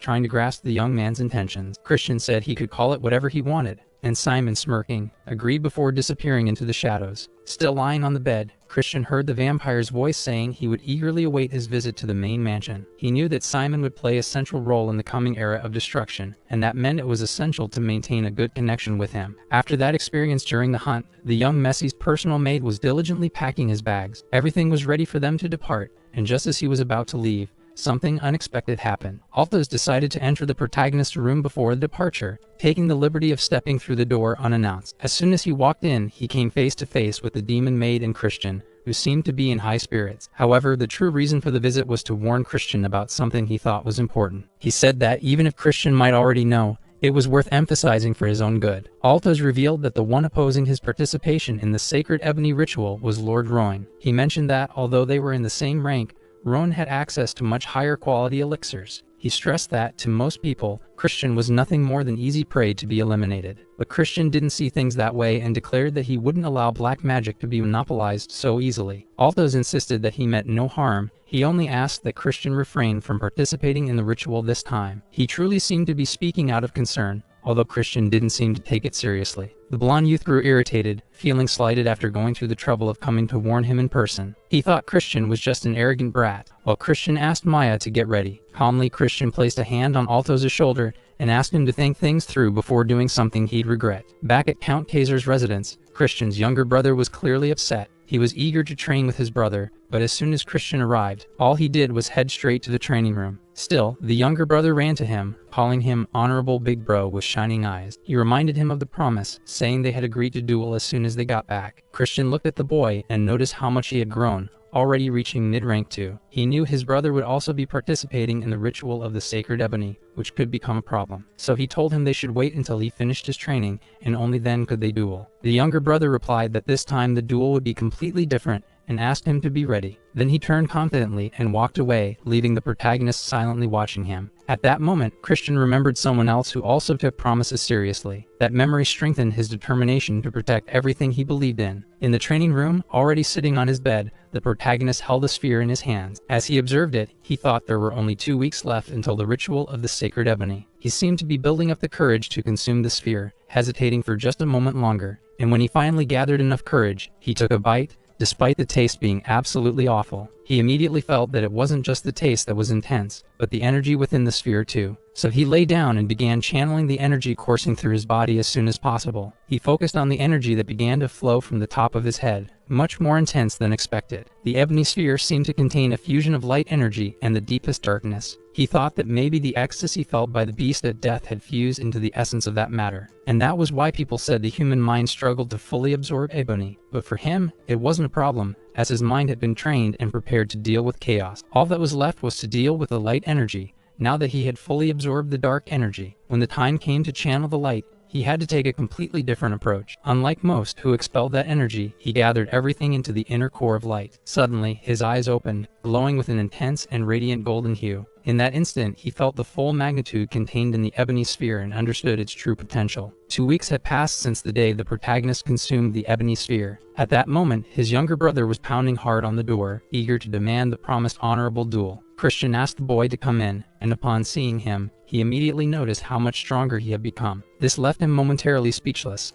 eyes wide and mouth slightly open in surprise. With a sarcastic smile, the protagonist asked why his brother was looking for him so early, questioning if he really wanted to get beaten up, and if so, he'd be glad to help. Thurn noticed that his brother's magical pressure was completely different from 15 days ago. Even though he knew Christian had gotten stronger, he had no intention of backing down. The protagonist stated that if Thurn really wanted to get beaten up, he'd be more than happy to oblige. However, he added a condition. If Thurn lost, he'd have to promise to give up on participating in the ritual of the sacred ebony. Christian explained that, as his brother already knew, it would be like a battlefield, and the weak should stay out. Those words made Thurn completely lose control, as usual, and he drew his sword, demanding his brother do the same. The protagonist replied that his brother still hadn't understood his true intentions, and if necessary, he forced that understanding into his stubborn little head. As Thurn charged in full force, he left a huge opening and was easily countered. Right after, we saw the scene of the young man lying on the ground, covered in bruises, while their father scolded them both. The count declared that Christian had gone too far with his brother, and that after this, perhaps it would be best if Thurn skipped this year's ritual. Christian, however, asked if he could speak with his brother alone for a while, assuring that they would straighten things out. The count, believing that a moment between the two brothers might help, agreed and left, leaving a heavy atmosphere in the room. Christian looked at Thurn and asked if he was upset, saying he was acting like the petty ones from the Alliance. Thurn replied that his brother seemed to hate him, as if he no longer wanted to see him grow or achieve his own power. He said that every time he improved, Christian ignored his accomplishments and mocked his progress. He accused his brother of hurting him on purpose just to prevent him from participating in the ebony ritual. The protagonist, watching the boy nearly in tears, explained that it was all just a big misunderstanding. He said he only wanted his brother to truly grow stronger and be ready at the right time. He explained that if they competed in the ritual, Thurn would lose the chance to obtain the Shadow Demon, as he wasn't ready. He stated that their duel had been necessary to break Thurn's stubbornness, since the Shadow Demon didn't suit him. According to Christian, what really matched Thurn was the Pale Demon, and that's what he should aim for. Just like light magic was divided into various branches, demons also had different variations and levels. The Shadow Demon was the highest among the lesser ones, and the Pale Demon came just below it. Christian explained that in comparison, it was easier to master curse magic than to directly face the domain of darkness. He also said that during their duel, he could see that Thurn had really fought with everything he had. He said that if Thurn accepted the Shadow Demon before mastering the Pale one, he would have great difficulties later on. That's why he asked him to think carefully before joining the ritual, as his only wish was to see his brother grow, like any good older brother would. He then showed Thurn a gift wrapped in a blue cloth. As soon as the boy saw what it was, he recognized it immediately, an extremely rare and valuable healing stone. He asked his brother why he was giving him that, and Christian replied that it was simply because he liked him. Thurn clutched the gift tightly, holding back tears, unable to believe the change in Christian's attitude. He He said he wished his brother had changed before they lost their mother. He revealed that she had suffered a lot because of Christian's rebellious and inconsiderate behavior. The protagonist, sitting by his brother's bed, admitted that he hadn't really understood that kind of feeling before. Meanwhile, in the main mansion of the lineage, everyone was preparing for the big day. Several carriages were arriving, and among them was the one carrying Christian and Maya. The protagonist was intrigued by the distance they had traveled and was thinking about the difficulties of opening a teleportation portal. He believed that that family just wanted to mark their territory. Maya, on the other hand, was extremely happy to be so close to the young master. Radiant, she thought it was amazing that the two of them were together at such an important event. Since the number of companions was limited to just one, and she had sworn loyalty, she was chosen to go with him. As soon as they arrived, Christian noticed several people whispering around him. He asked Maya if she knew who those people were, but the murmurs stopped as soon as they saw who he was talking to. Some didn't understand why the head butler of the family was talking to Christian, since they saw him only as a troublemaker. Simon observed the protagonist closely and noticed that in just 1 month, he had changed a lot. That wasn't the reason he was there, however. He had come under direct orders from Lord Nogaju. Seeing the confusion in Christian's eyes, Simon repeated what he had said before. Right after, another member of the house arrived and asked if the young man hadn't been surprised by all of that. In that large hall, a wide window with red curtains was opened, lighting up the room. The butler led Christian to the old patriarch of the house,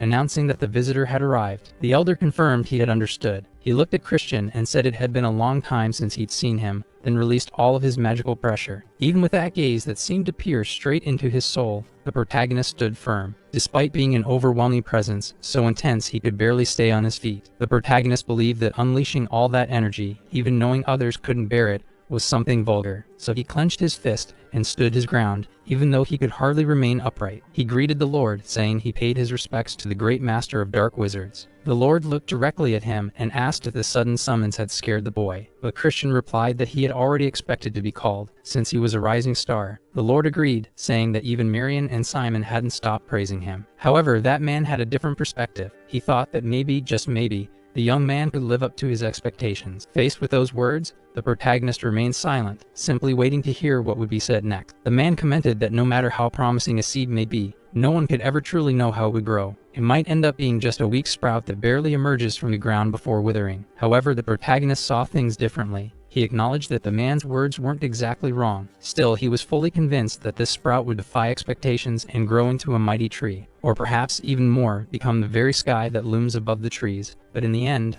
only time would tell. Turning his head toward the young man, the older man said he would be eagerly awaiting the day that happened. With that, he told the young man he could leave, and upon hearing that, Christian bowed respectfully as he exited. Soon after, Marion asked her father what he thought of the young men. The man replied that the boy had completely surpassed his expectations. However, he also believed that because he possessed such exceptional talent, his fate would likely be even crueler. Even so, he said that on that day, a small spark of hope had begun to bloom in his heart. His words even startled his own daughter. She had never seen her father place so much hope in someone before. He remarked that perhaps that child truly was capable of fulfilling his oldest wish. As time passed, the eve of the sacred ebony ritual finally arrived. Everything was gleaming and perfectly prepared to receive the candidates. The butlers formally announced the arrival of Christian, the eldest son of Count Khazar, and so entered the young master Christian van Baron Khazar, presenting himself in a strikingly imposing manner. As he walked through the grand hall, the guests murmured about how the patriarch had recognized someone like Christian. But he had already anticipated this kind of reaction from everyone, mostly due to the lifestyle the real Christian had led until then. Besides, there was another factor that simply couldn't be ignored. He was, in fact, far too handsome,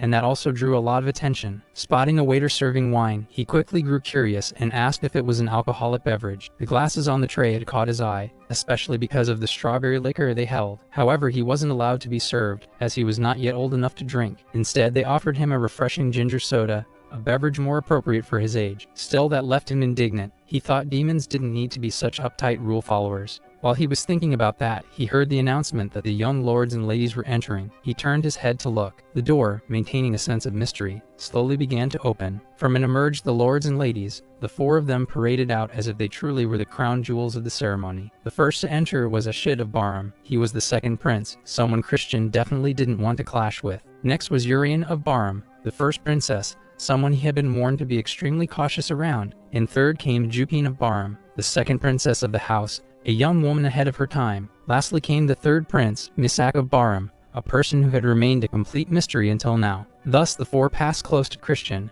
who quickly noticed that the first prince, known as the Mad One, had not appeared. That was good news, since the first prince, with his long white hair, didn't always attend such festivities. Christian wanted to understand what Ashit intended to say to him, especially after having tried to frame him and create victims through his schemes. To his surprise, the young man simply walked right past him and, as if he were a cockroach, ignored him completely. That filled him with rage. He thought that after trying to ruin him, the guy couldn't even look him in the eye. He quickly concluded that, indeed, he was seen by that prince as nothing more than an insignificant ant. Close by, and making a formal greeting gesture, passed the first princess. She was Lady Urian. At first glance, he noticed nothing particularly unusual about her. He remembered the warning from his aunt, who had advised him to be especially careful with the first princess. No matter how hard he tried, he couldn't detect anything strange in her actions or behavior. He decided to set it aside for now, thinking he would uncover it bit by bit. He believed he had already gathered enough information for the time being. Suddenly, someone near him coughed and promptly greeted the young Master Christian. The man introduced himself, saying he was a summoner in the service of young Master Loin. The protagonist turned to the man, trying to keep the conversation civil. However, the man was extremely hostile, stating that,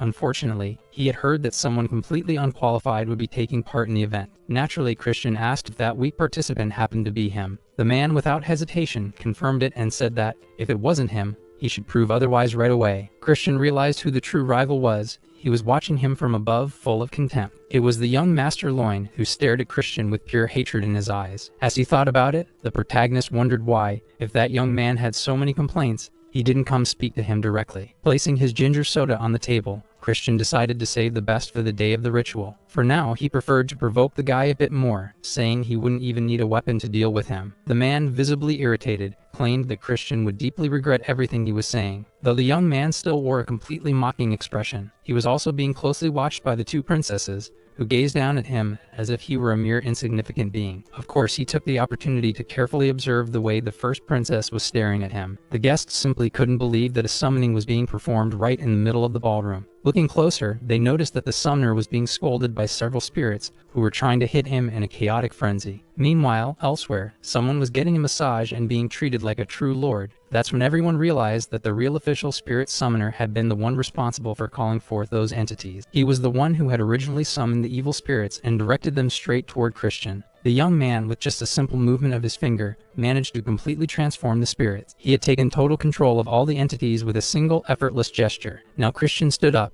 asking what had just happened, and whether all of that had been ordered by young Master Loin. As he spoke, Loin stared at him with eyes full of hate, feeling both scorned and humiliated. The protagonist made sure to say that, if the young man had a problem, he could very well challenge him to a duel. But his opponent deflected, claiming that none of it had anything to do with him, and that it was all the summoner's doing, who had acted on his own. Even the summoner himself thought it was cruel to be abandoned like that, especially when he had just been following orders. Even so, Christian decided he would settle everything during the day of the Sacred Darkness ceremony. He believed that the young master was a complete coward, but swore he would teach him proper manners in a way he would never forget. Finally, the day of the Sacred Darkness ceremony had arrived, and everyone was gathered in a massive hall. While many were showing signs of fear, anxiety, and nervousness, Christian was simply yawning, completely relaxed, even while surrounded by them all. The blonde youth approached, asking if he wasn't nervous, especially after all the trouble he had caused. Meanwhile, the arrogant young Master Loin descended the stairs nonchalantly. He was firmly convinced that he was the most capable one to complete that ritual with total glory and perfection. The protagonist just watched him,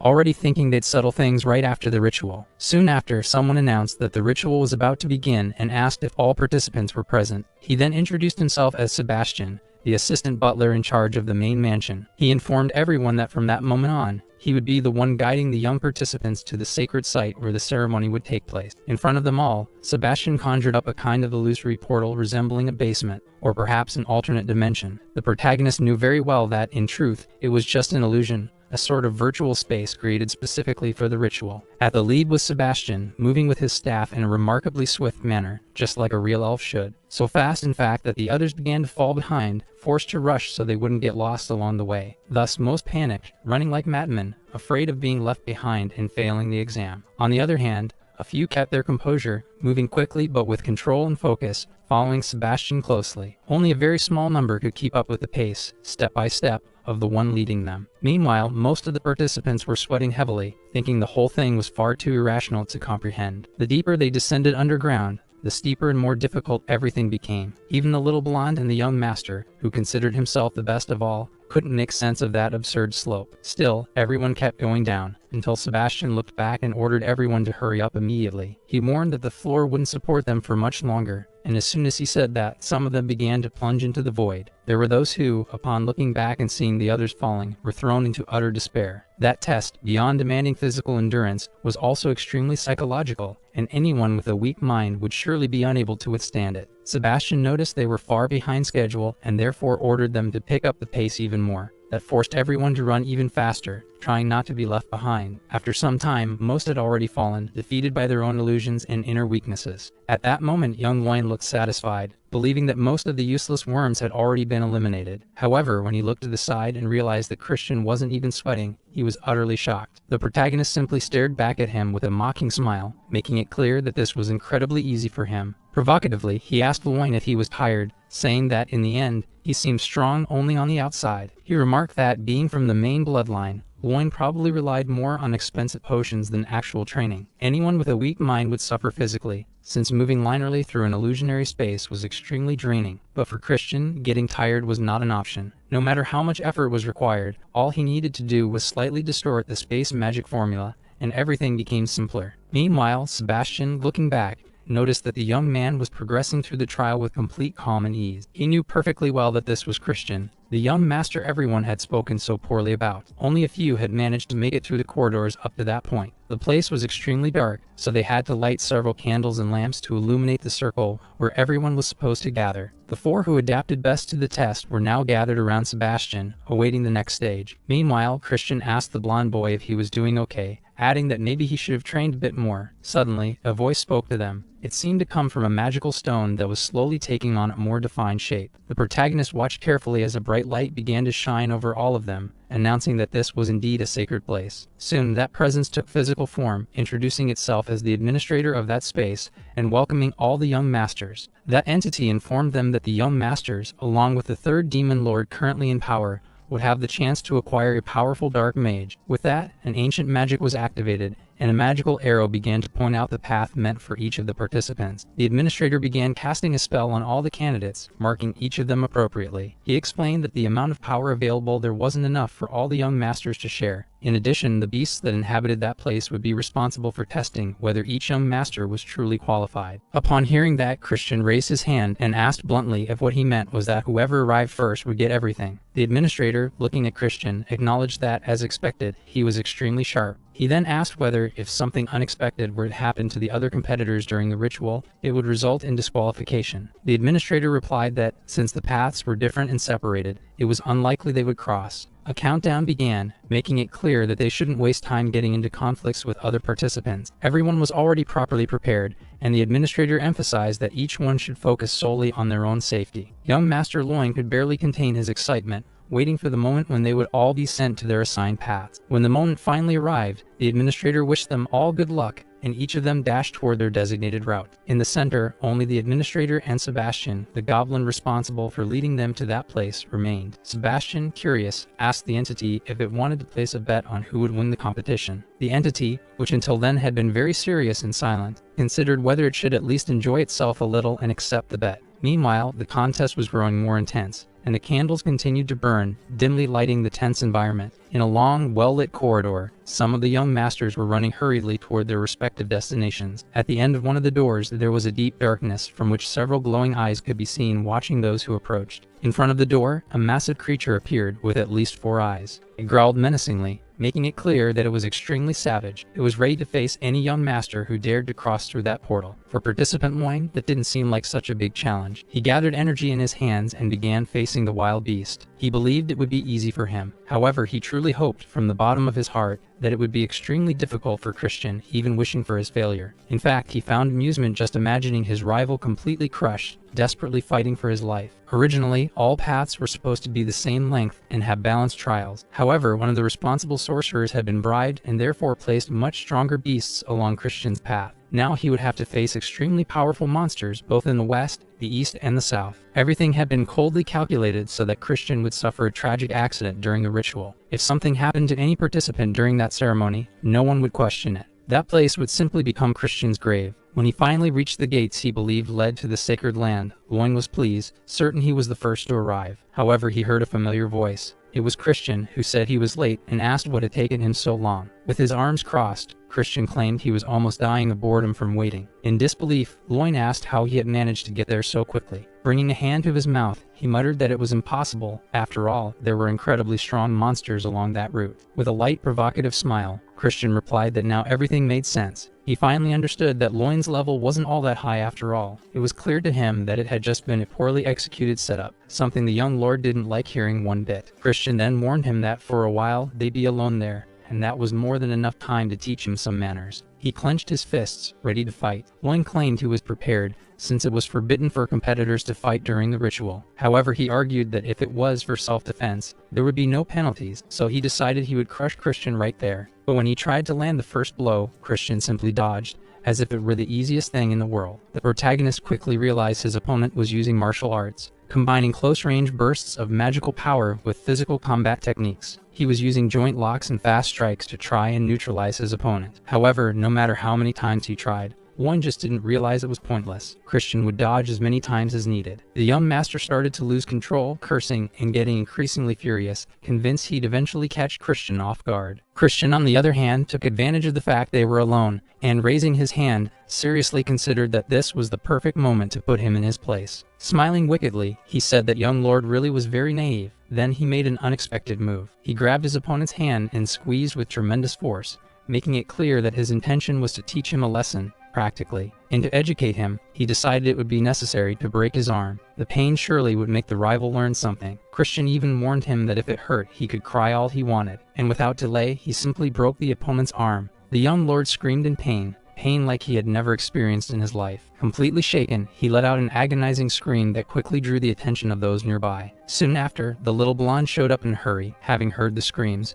and ran to the scene in desperation, shouting that it was already too late. The protagonist was sitting down, and near him were two young men lying on the ground, looking as if they were just taking a nap. Faced with that, Christian asked the little blonde if he preferred to lie down quietly and sleep, or if he would need a little motivation for that. The blonde stubbornly said he wasn't there to fool around and that, if necessary, he would charge at him. But it didn't take long, just a single blow, and he immediately changed his mind, lay on the ground, and decided to sleep. Christian knew that 5 years from now, the first war against the Alliance would take place. Before that, he needed to secure the Dark Mage at any cost. That's why he was convinced that not a single grain of the sacred darkness could be shared with anyone. He believed that now, everything was resolved, and that he alone would walk through the gates. As he saw them starting to open, he believed that was the moment to claim the sacred darkness entirely for himself. He knew that the sacred ritual of darkness was the power that granted the possibility of becoming a true transcendent. The elder chief of the clan was known for having absorbed 80% of the sacred darkness, currently ranking among the strongest living. Even among the demon monarchs, the Dark Destroyer had absorbed more than 90% of pure dark energy. Because of that, he became a demon king, which meant he was required to take in 100% of the pure dark energy. Standing before that massive magical sphere, shrouded in magic and darkness, he believed that if he absorbed it, he could surpass everyone. He imagined he would become greater even than the demon emperor. Because of that, he knew exactly what needed to be done in that moment. He extended his hand toward the sphere, determined to absorb as much dark energy as possible. Meanwhile, in a meeting, some members found it unbelievable that everyone except Christian had been eliminated. It was considered a disaster, especially since even young Master Loin had been left in an extremely critical condition. There were suspicions that perhaps Christian had used some trick, or even a forbidden magical tool. Because of that, they were seriously considering launching a thorough investigation in order to impose an exemplary punishment. The second young lady, however, said that wouldn't be necessary. She firmly believed he wouldn't even be able to enter the sacred fields. The fact that he hadn't left the sacred place in 2 days surely had to mean something. They believed it was taking him so long because he was struggling to absorb the massive amount of dark energy. Or perhaps he had already been crushed by the sacred darkness itself, being completely destroyed. The young woman believed there wouldn't even be a body left to bury. She was absolutely convinced that boy wouldn't survive. She left the meeting, causing great confusion, as many thought she was being hasty. After walking a few steps, she suddenly stopped. She thought that, even if he returned alive, she would personally make sure he was eliminated. She remembered well that when her father died in a battle against the Alliance, Loin and she were adopted by their uncle, Viscount Langham. Because of that, her position within the clan was already unstable by nature. Now, with her brother having failed to inherit the sacred darkness, everything had gotten worse. No one would support her family as successors anymore, so she had to act immediately. She was determined Christian would pay for all the humiliation she and her brother had endured. Meanwhile, some maids were gossiping that the useless boy, good for nothing, still hadn't come out of the ritual. However, watching them closely was Maya, the ghost who waited anxiously for her young master. She believed that soon she would be able to see him again. Maya clearly heard the cruel remarks from the maids and was not about to let it slide. In a firm voice, she said that her heart longed for her young master's return, but if those maids continued being insolent, she would personally take care of them. She declared that if they insisted, she would turn them into ghosts under her control. With that, the demon maids ran off, terrified since they were deeply afraid of the ghost. Even so, Maya remained worried. She felt that her young master was taking too long, but she had not lost hope and continued waiting patiently, wishing with all her might for his return. Meanwhile, Christian was in an isolated place. His expression was strange. He could barely keep his eyes open. He believed that darkness was infinite, something that even seemed to suck the air from his lungs, and that only represented 70% of the energy absorbed. He realized everything was becoming much harder than he had expected. Still, he knew he had to endure, no matter what. The real trial would only begin after reaching 90%. If he absorbed beyond the limit, it could damage his core. If that happened, he would die before the war against the Alliance even began. That's when he had an idea. He possessed the Draconic Heart, a type of core based on dragons, capable of storing an absurdly larger amount of mana. Even if only for a few minutes, he could imitate that type of heart. So he immediately began the experiment. And luckily for him, it worked. He started absorbing the dark energy, though at one point, he thought maybe he should stop. Then, unexpectedly, a voice echoed, asking if he would like some help. A figure appeared right in front of him. That being had golden horns, just like their hair. Christian thought it might be Mathena. He didn't know how that demon had entered the sacred space, but he understood that a demon's power was directly tied to their ability to communicate with the darkness, so it wasn't much of a challenge for her. Mathena, with a casual tone, said she could help him without asking for anything in return. He was uncertain. He wanted to understand why someone would want to help him like that for no reason. Smiling in a peculiar way, she explained that she was doing it merely on a fleeting whim and suggested that he take her hand. If he did, he would be able to absorb all of the sacred darkness at once. After that moment, a week passed. We then saw the vampire butler, with red hair, standing before someone calmly drinking tea from a beautiful porcelain cup. The lord and patriarch of that family, wearing an optimistic expression, was anxiously awaiting good news. He wanted to know if Christian was still alive. Meanwhile, Christian's aunt believed he had been far too greedy. She considered it reckless to desire so much power. The vampire agreed and informed Viscount Langham that the acting leader shared the same opinion. He said that soon they wished to close the path to the sacred fields and wanted to know if he should carry out the order immediately. The patriarch, impatient, believed that Dan Brat was just trying to test the patience of an old man like him. He then questioned whether the butler really believed that the irresponsible Christian was still alive. The butler replied that, although the chances were close to zero, that young master was, in fact, very intriguing. Because of that, the patriarch decided to give one more day. He would wait only that extra time, and if Christian didn't return, the deadline would be closed for good. That was his order. The butler should immediately inform that the path would remain open for one more day. Christian's aunt breathed a sigh of relief. At least for now, he still had a chance to return. In front of that imposing mansion with a breathtaking landscape, the butler set off to carry out his lord's command. Meanwhile, still within the ritual, the protagonist fought against an intense pain he felt in his chest. The demon in front of him stretched out its hands, saying he should hurry before it was too late. Even with all that pain in his chest, the protagonist just stared at the demon and refused its help. The demon, surprised, didn't understand why he wouldn't accept. It knew that absorbing 100% of the shadow essence was far beyond permitted limits. However, the protagonist made it clear that the demon had forgotten something very important. He clenched his fists and declared that this was a conceptual space,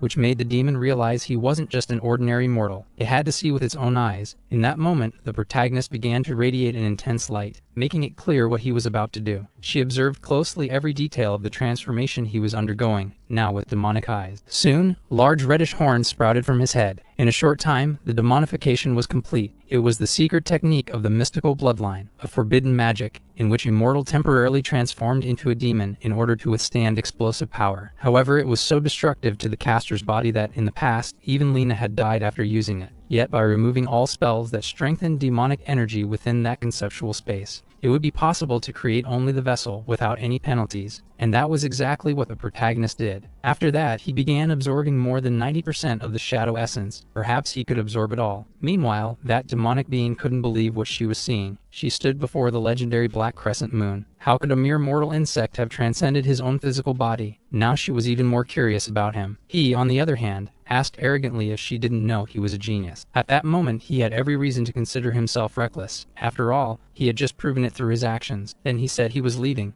He had a life to take care of, and he wanted her to stay right where she was. As he began to walk away, the demoness tried, somehow, to find a reason or situation that would make them meet again. She watched every movement, hoping his response would, somehow, be positive. When he was almost completely gone, he shot a cold look at her. That gaze seemed to fill the entire conceptual space, but he couldn't simply leave without sending a message. So he made a simple gesture, showing her one of his fingers, making it very clear that he had no interest in forming a contract with her. That demoness, although extremely powerful, didn't understand the specific meaning of that gesture. Even so, the protagonist left, while some time later she began laughing to herself. Shortly after leaving, he spoke to himself in a serious tone, saying he would be insane to want to see her again. He looked around, trying to understand how much time had passed since the ritual began. By his calculations, he had been there for about a week. He believed the main house must be in total upheaval. So he dispelled his horns and removed all demonic aura, as he didn't want to cause an unnecessary scandal. On the contrary, he thought it would be more fun to play a little trick on everyone. Meanwhile, a butler appeared in a hurry,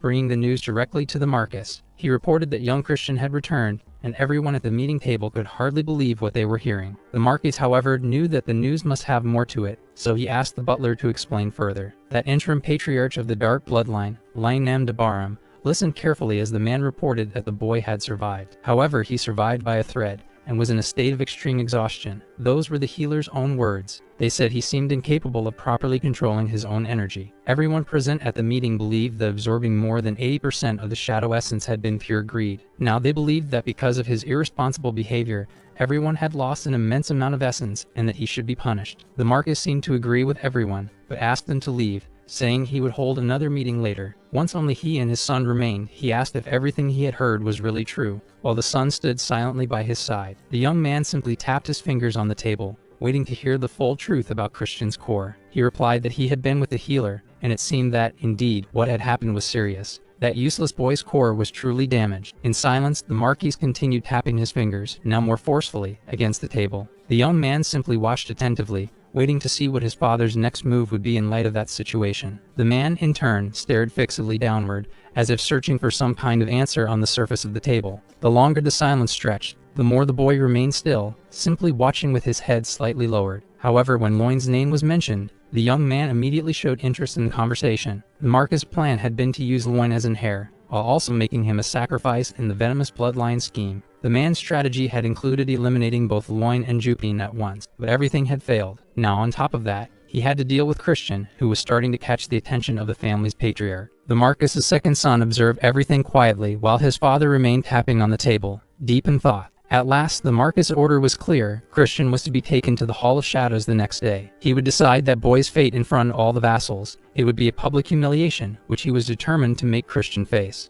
According to the Marcus' plan, he managed to bring Christian to the center of a stage prepared specifically for him. The protagonist realized that man was truly intent on turning him into the target of public ridicule. Looking to the sides, he noticed that many highly prestigious figures were present to witness the spectacle. Even the second prince was among the attendees, which clearly indicated that something bigger was at play. The man responsible for it all summoned Christian and declared that he had made a mistake during the ritual. The young man confirmed that he was aware of it, but the man demanded that he state exactly what the mistake had been. Christian replied that his mistake had been not crushing more firmly those brothers who weren't worthy of the family's prestige. It was clear he was referring to Loin. Upon hearing this, Loin's sister could barely contain herself, overwhelmed with the urge to intervene. However, the Marcus ordered her to be silent. The official accusation was that Christian had monopolized a precious family resource. When told that he should have achieved great accomplishments, the young man asked what exactly those accomplishments should have been. The Marcus responded that he should have reached at least 70% purity, and that any value lower than 75% was unacceptable. Christian then wanted to know what would happen if he hadn't reached that percentage. What in the end would the punishment be? The Marquis explained that if that were the case, no dark magical technique would be passed on to him. Additionally, he would be permanently banished from the main house. He would also lose any right to inherit the title of Count Khazar. Upon hearing this, Christian asked how they intended to evaluate his accomplishments. That's when the second prince raised his hand, showing interest in joining the discussion. He explained that although Christian's core was conflicted and murky due to magic overload,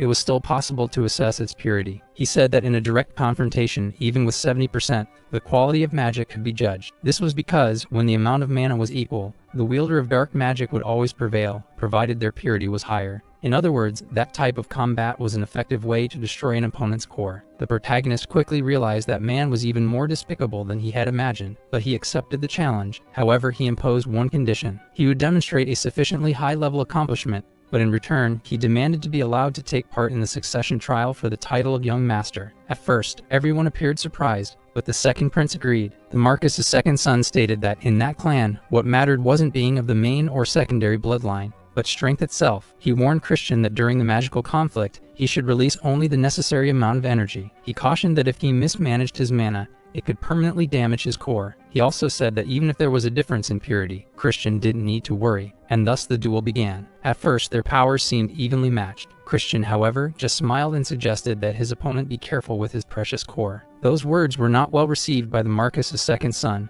who immediately increased the amount of energy he was releasing. However, with a simple hand gesture, Christian anticipated the attack and completely nullified the opponent's dark energy. That left the young man even more intrigued, as he realized Christian wasn't at a lower level, as he had assumed, but rather 2 levels higher in magic. Even so, he kept attacking, while Christian used only the necessary amount of energy to defend himself. However, when he noticed that his opponent was beginning to dangerously push beyond his own limits, he decided to change strategies. He firmly grasped that minimal energy still being released, clenched his fist, and said with a tone of disdain that it was a pathetic disappointment. He remarked that his opponent thought himself so superior, but in the end was nothing more than someone irrelevant. That completely threw his opponent over the edge. Blinded by rage, he decided to release a reckless amount of energy, enough to destroy Christian's core for good. The crowd, realizing what was happening, screamed in desperation, begging the young master not to use a level 4 spell, as that could be extremely dangerous. They believed that if he went through with it, he would end up outright destroying his rival's core, in this case, Christian's. But that man didn't want to listen. He released an absurd amount of dark energy. The spell was so powerful that it took the form of a dragon, which was immediately obliterated by Christian's spells. That left the Marquis's second son completely stunned. He thought it would be easy to defeat a mere bastard. However, he had to hear the same warning words Christian had said earlier. The protagonist warned that his opponent should be careful with his own core,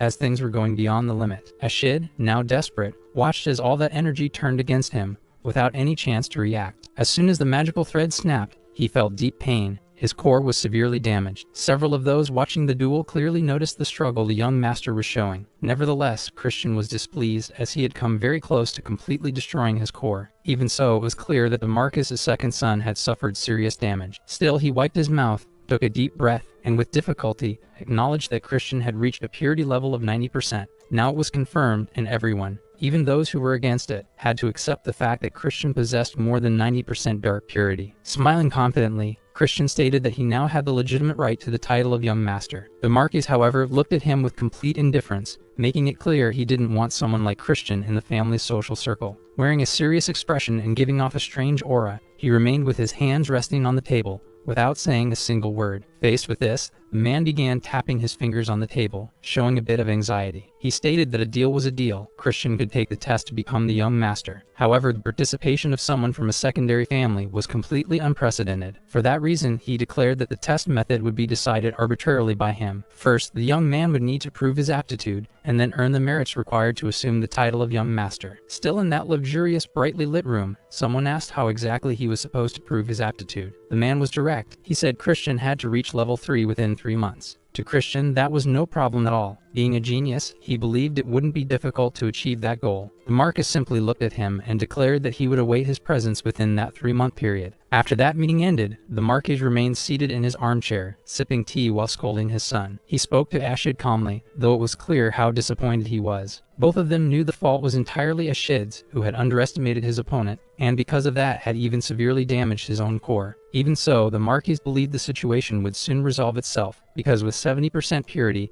it would be extremely difficult to evolve. He knew that the higher the purity of absorbed magic, the harder it became to progress to the next levels. If Christian truly possessed a purity of 90%, it would be practically impossible to reach level 3 within the given time frame. The Marquis concluded that no matter how talented he was, Christian would not be able to overcome that barrier. Meanwhile, a carefully prepared dish with a beautiful and extremely delicious meal was served to Christian. It was his personal maid who, with great affection, expressed how wonderful and charming her young master was. She spoke about how she felt during all that time she had anxiously waited for him. Every day truly felt like an eternity. Upon hearing those words, Christian's eyes lit up with a different kind of glow. He recalled his past life when he was still Chris, and remembered how his former companions always cared deeply for him. Even the smallest injury would immediately draw everyone's full attention to him. Among them all, there was Lanya, who always showed care, concern, and affection for every gesture or difficulty he faced. In this life, now as Christian, it had been a long time since he had felt any real warmth in his heart. Since the moment he escaped that hellish family that only wanted his end, his entire existence seemed to move toward destruction. Even in that cruel environment, he managed to surround himself with people who truly cared about him. They were warm souls who always guided him, no matter where he went. At that moment, he had Maya, his loyal maid, who clearly showed sincere affection and care. He remembered that, in his past life, he had heard similar words but never had time to express his thanks. So he looked into Maya's eyes and with a gentle tone, thanked her for waiting so eagerly for him. Those words filled the young maid's heart with joy. To her, it finally felt like her master acknowledged her feelings. Christian tried to play it down, saying it wasn't a big deal, and that she didn't need to talk about hearts. After all, she didn't even have one. Even so, he decided to give her something special. He offered to take her for a walk as a reward.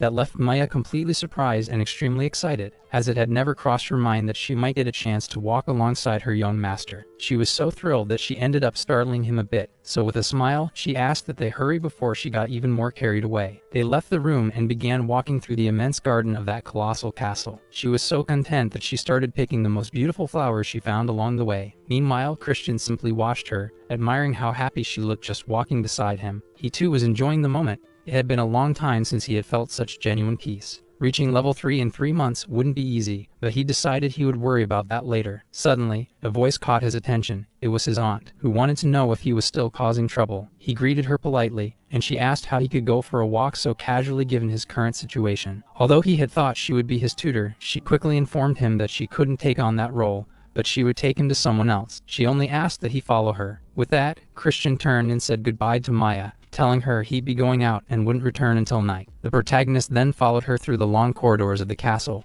which seemed to stretch endlessly. At the end, they descended a staircase just as long as the hallway itself. As they walked, Christian commented that, although he didn't know what kind of tutor this person would be, he was grateful she had thought of him. His aunt, however, said he shouldn't give thanks before meeting the person, but that she hoped he would experience what was to come. She explained that, for the record, none of the brothers had been able to properly keep up with that tutor's teaching. She stated this was an opportunity that might never come again, and for that reason, she wanted him to give his best and not let her down. However, suddenly, Christian stopped. Something along the way caught his attention. There was a child standing precisely between two staircases, right in the middle of the path. He observed carefully and commented to his aunt that it looked like there was a lost child in that place. However, that child, with light-colored hair and an extremely imposing posture, simply stared at him with complete disdain. Concerned for the child, he approached, placed his hand on the young boy's head, and asked where his parents were. However, the boy didn't seem at all comfortable with such closeness, and it was precisely at that moment that the protagonist realized it. He quickly pulled his hand away from the boy's head, thinking that couldn't possibly be real. Suddenly, his aunt said something unexpected. She wanted him to greet the boy, for that child was, in fact, the incarnation of the patriarch. Upon realizing who stood before him, he promptly saluted the head of the house,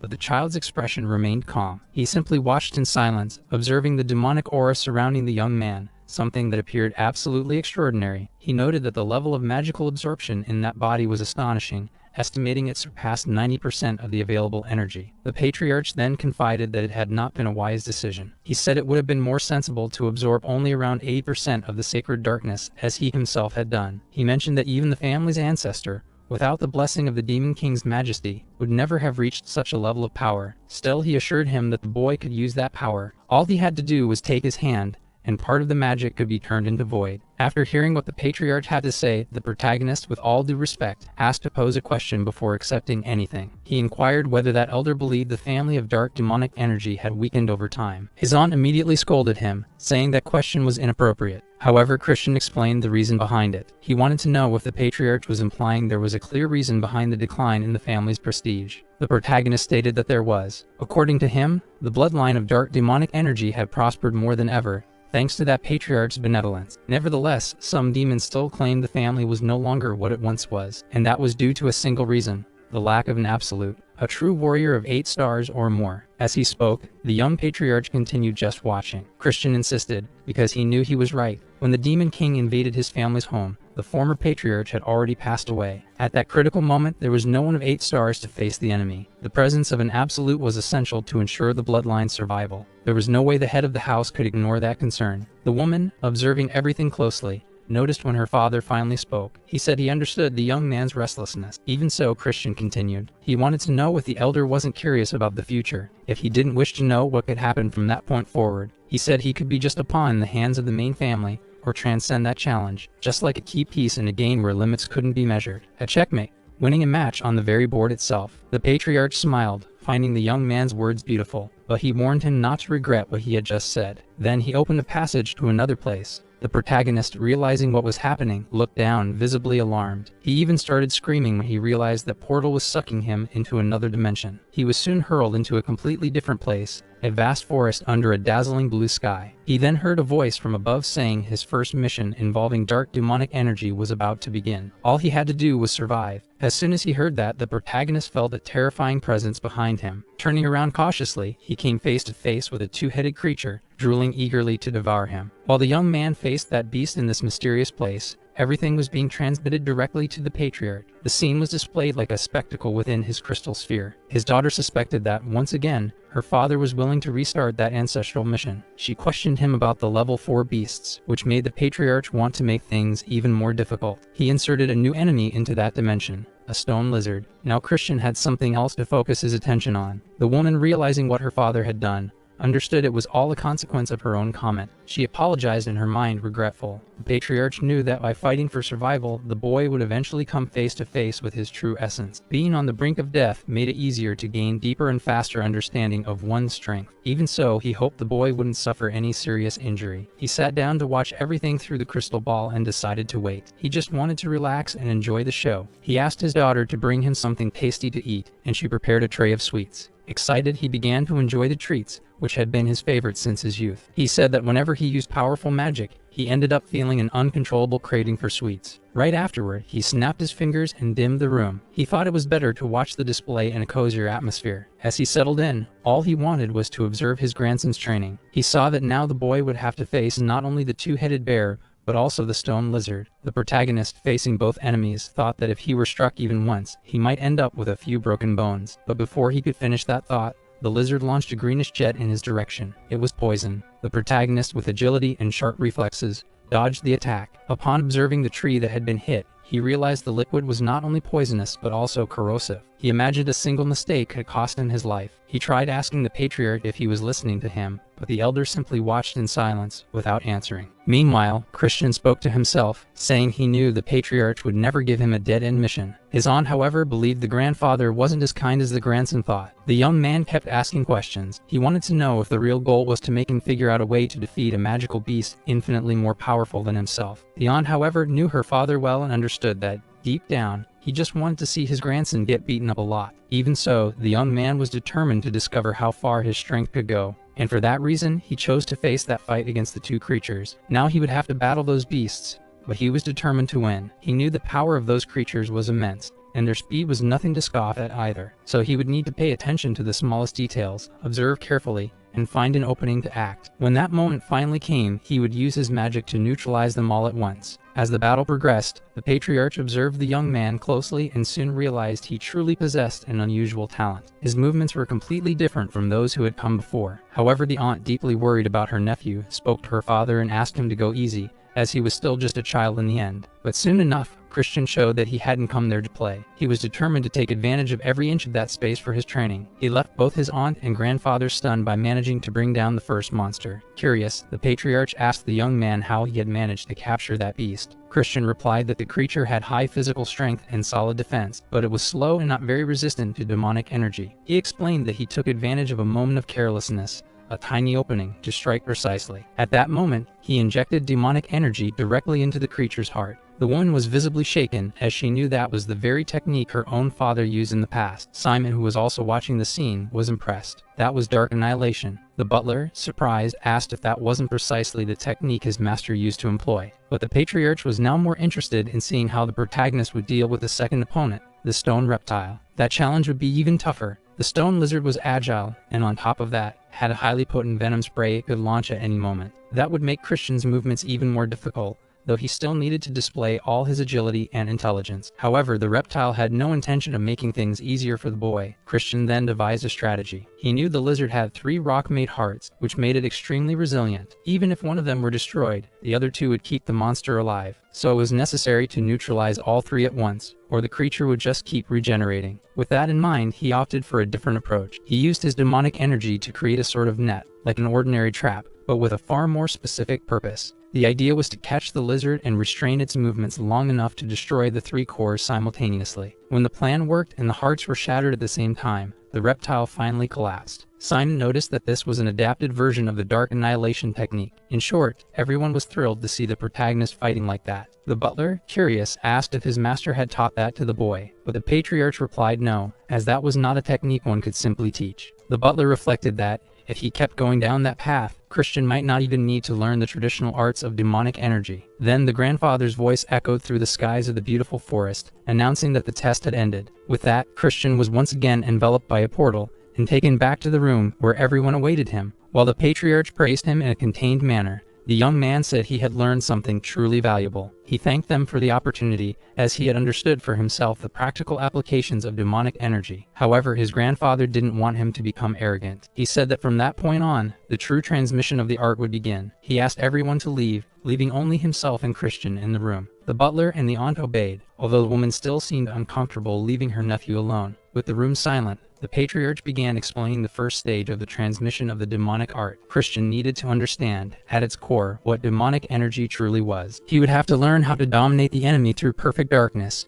Then, the patriarch questioned him directly. In his view, what would perfect darkness be? The question caught the protagonist off guard. He remained silent for a few moments, reflecting on a possible answer. Noticing his hesitation, the grandfather, still with his childlike appearance, asked him to simply watch. He then began a kind of magical intonation, slowly reciting an incantation. The atmosphere around them changed drastically, becoming denser, as if the very air was charged with power. Each word spoken made the environment shift even more. Christian watched in awe as his grandfather, using only one hand, conjured something unusual and powerful. During the summoning, the patriarch's eyes took on a deep and intense red glow. Moments later, it looked as though a new portal would open, until the colors swirled in the air, and finally, a sword made of pure energy appeared before them. The patriarch swung that weapon forged of demonic energy, materialized before his grandson so that he could see it clearly. Christian opened his eyes wide, feeling as if he were witnessing something straight out of fairy tales or ancient legends. It was as if his very consciousness had been torn apart by a new truth. Now he was determined to try and recreate it. It felt as though a primordial truth had been forced down his throat. A deep, undeniable knowledge. He felt as if someone had passed by and sliced his neck, even if it was all just a vivid impression. After all, that was the concept sword, which only cut what it intended to cut. The aura it radiated was a direct product of the demonic art of the Black Sword. The patriarch then dismissed the sword with a simple act of will. He looked straight at the boy and declared that he had 1 month. That would be the time Christian had to perfect the sword he had just witnessed. After that, the patriarch left the young man alone so that he could try to reproduce the technique properly. Now the protagonist looked around,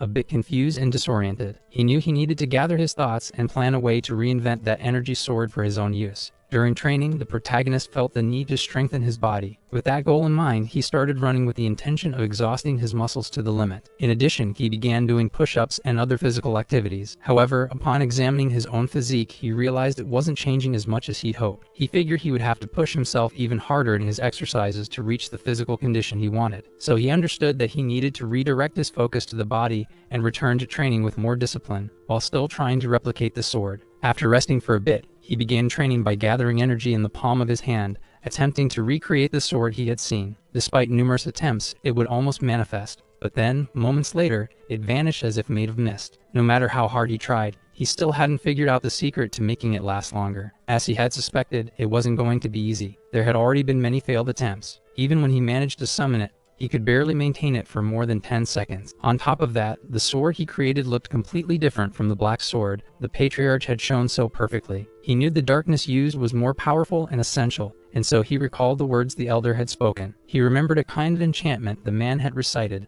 so he began to visualize that same spell. He was sure there was a hidden secret within that invocation, and so he spent an entire month dedicated to it. After that time, the elder returned to the place where he had left the protagonist, this time with his daughter. He believed the boy must have realized his own limits after so many failed attempts. He noticed his daughter was extremely worried about her nephew and asked her to calm down. Still, the woman wanted to know from her father if there wasn't a faster path, since there were just over 2 months left until the grand test. As strange as it seemed, the patriarch said that even with the purity of the dark power the boy had acquired, rapid progress wasn't possible. They were still talking when they noticed the young man standing in front of them. The patriarch could hardly believe what his eyes were seeing. Right before him, the protagonist held the sword he was supposed to have replicated. The patriarch, just like his daughter, knew that was the sword the boy had finally succeeded in reproducing. Smiling, Christian said that thanks to his grandfather's teachings, he had reached the 3rd book much faster than he expected. As he spoke, the sword disappeared, something that was already happening frequently. He explained to the patriarchs that, as he could see, he still couldn't maintain it for long, but that was the best result he had achieved so far. He said it took him about a week to manifest the black sword, but he considered it just an empty shell. After hearing the elder's mysterious incantation, he began to realize something was off. He noticed there was something special and mysterious about the spell the man had mentioned. That's when the patriarch realized the young man had succeeded in evoking the true sword, something that completely exceeded all expectations. And more than that, he had fully understood the purpose of the exercise, something that would normally take an entire year just to begin manifesting. Maybe even an entire lifetime wouldn't be enough to fully understand the 12 types of magical energy. But the protagonist had truly achieved that feat in just a month, now displaying a genuine sword before them. That young man was truly promising, even if the sword still disappeared and reappeared several times. That reignited hope in the old man, who believed that, at the end of the forbidden magic path, he had finally found someone worthy. He told the young man that, starting the next day, he should prepare himself, as he would begin learning something even more difficult. Christian looked radiant upon hearing that he could advance to more complex techniques. Amid enthusiastic shouts, he said he fully trusted the patriarch's teachings. He was satisfied, as everything had gone exactly as he had imagined. He believed he was about to go through a difficult phase, and that made him even more determined and happy. Now he wanted to celebrate with expensive drinks and lots of alcohol, celebrating everything he had achieved so far. When he arrived at his favorite wine cellar, he was extremely excited. All those bottles were before him, ready to be tasted. He picked up a bottle in his hands and could hardly believe he would finally taste the flavor of victory. The problem was that he needed to drink in secret from Maya, because if she found out, she would probably snatch the bottle and scold him. Just as he was holding the bottle, someone called out to him. Trying to hide it, he turned around to see who it was. The person asked if he was already drinking in the middle of the day, as if he still intended to keep up those habits. He looked at the woman and noticed she was a 3-star level mage. From the tone of her eyes, she seemed to be a dark mage. When the protagonist asked if she happened to know him, the young woman looked visibly offended. Her expression showed that she thought he was mocking her, like so many others had done. She said it was bastards like him who made her lose her patience. Overcome with anger, she gave him a strong slap to the face, as if to see whether he would do anything in front of a lady. The slap was so intense that it knocked him to the ground. She was truly furious. Meanwhile, the servant assigned to accompany her asked that they leave, saying that such trash didn't deserve her lady's attention. The protagonist remained on the ground, bottle in hand, rubbing his face, still feeling the sting of the slap. He told Sebastian what had happened and wanted to know who that girl was to act with such rudeness. The man replied that she was Marisa from the House of Poison Magic, and then took the bottle from his hands. Christian, stunned, could hardly believe they were talking about none other than the House of Poison Magic. He felt regret, as he hadn't known he had mistreated his own fiancée, or rather his ex-fiancée. When he heard that the woman was his fiancée, Christian could hardly believe it. However, he was quickly reminded that she was already his ex-fiancée. Full of anger, the young woman left the presence of the protagonist. She walked briskly through the corridors without even looking back. Her expression was serious, but not a word left her lips. She remained silent, immersed in her own thoughts. She remembered the ants she used to observe in the garden when she was a child. She liked to watch them when she was about 8 years old. Bored, she would spend hours sitting with her doll in her lap, just observing the little insect. At that time, she thought that, either way, everyone around her only cared about her brother and completely ignored her. She constantly heard adults commenting that she was just a bastard, born out of wedlock, the result of one of her father's passing whims. They believed the father only paid her attention because his legitimate son was useless, and so he tried to compensate by investing in her. While she was sitting in the grass, watching the ants, she noticed someone approaching. She thought it would be just another person who would ignore her or mock her cruelly, so she just hugged her doll tighter. That was when, for the first time, she saw a young Christian who approached calling her a brat and asked what she was doing alone out there. That behavior was unexpected. Someone her age had come up and started a conversation with her. At the time, Marisa replied, a little angrily, saying she wasn't a brat and that her name was Marisa. Christian introduced himself and said he was the son of Count Khazar. He said adults were all annoying and that she shouldn't pay any attention to them. He told her to wait until she grew up, because then she could fight back against everything they were doing to her. Marisa, outraged at the world around her, said she would take revenge on everyone, become a powerful mage, and shut each of them up. Upon hearing that, Christian smiled. He thought that girl had impressive ambition. He said that was exactly the spirit a mage from the dark magic clan should have, and that warmed the girl's heart. He also said that if she truly intended to become the strongest of all, then he needed to treat her with respect from the very beginning. He began calling her the future Supreme Mage and extended his hand to her. He asked her to accept the honor of being formally introduced to the clan of dark magic. That gesture was something unexpected for Marisa. No one had ever been that kind to her. Overcome with emotion, she accepted his hand, held it firmly, and thanked him. And so the two began a tour of the mansion. That was the memory running through Marisa's mind at that moment. The Christian she had met seemed very different from the man she had just seen now. She thought all of that belonged to the past, even if the engagement had been sealed through the alliance between their two families. Even so, back then, she had waited anxiously, dreaming of a future by her fiance's side. But the news about Christian had been awful. They said he was a drunken bastard, always involved in trouble. After so many disappointments, she decided she would no longer be naive enough to fall for fairy tales. He would never change. She was tired of it all, and had decided to put a final end to their engagement. Deep in thought, she opened the doors to the Marcus' office. She needed to discuss something serious with him. The man, wearing glasses and examining some documents, received her coldly, as he did with everyone. Still, she greeted him politely, saying it had been a long time since they last saw each other. He asked her what brought her there. Marisa said that, as he probably already knew, a magical artifact had been discovered in the neutral zone between their two families. The acting patriarch confirmed he had already been informed and asked what the House of Poisonous Magic intended to do about it. He wanted to know if they would agree to share the artifact, since the last one had remained with them. The woman replied that it wouldn't be possible. If it were the Dark Clan, they wouldn't give it up either. The Marcus found that fair, and so she proposed an honest competition. She suggested that each house send an exploration team, and whoever found the artifact first would keep it. That way, they could avoid unnecessary bloodshed and a direct confrontation between the houses. She remarked that the situation among the constellations of the Four Kings had also been unstable lately. The Marquis, tapping his fingers on the table as usual, agreed with the proposal. He said he accepted the terms, but his quick answer gave Marisa a strange feeling. Something didn't seem right, and her instincts kicked in. He then said he had only one condition. She paid close attention.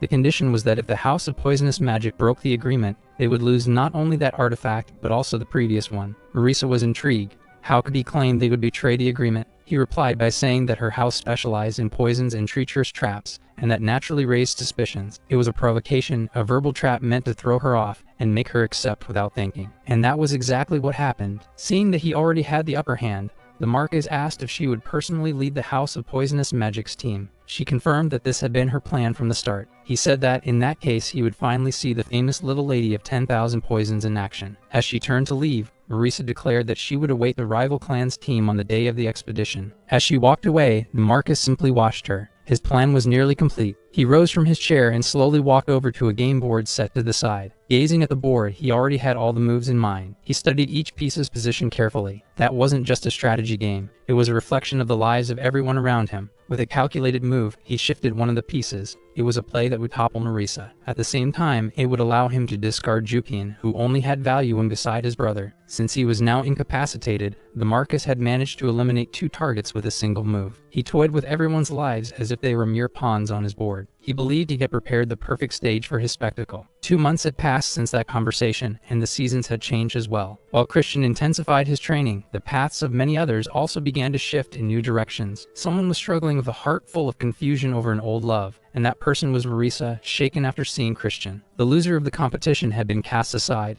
as no one paid attention to Loin anymore. On the other hand, the Ice of Envy sharpened its blade, and the Marcus' second son had no intention of letting such humiliation go unpunished. Amid all this, someone had begun acting discreetly, preparing for the approaching future. Several scenarios and countless lives would change, but the moment had come when Christian returned, now face to face with the Marcus. It was his chance to prove himself worthy, and in front of everyone, he summoned the Dark Sword. That act made the second prince harbor even more hatred for Christian, willing to do anything against him. The protagonist believed that just seeing Ashid's expression had already made all the effort to materialize that sword worth it. However, he couldn't reveal the true sword, as he had been warned by his grandfather that doing so might lead to an even harder task. Until that moment, he thought he had endured everything as advised, but just imagining the Marcus' surprise made him anxious. Even when faced with the undeniable, The Marquis merely stated that Christian had some talent. Then, the Marquis announced what the next mission would be, informing them that soon they would need to send mages to retrieve an artifact. Christian listened attentively,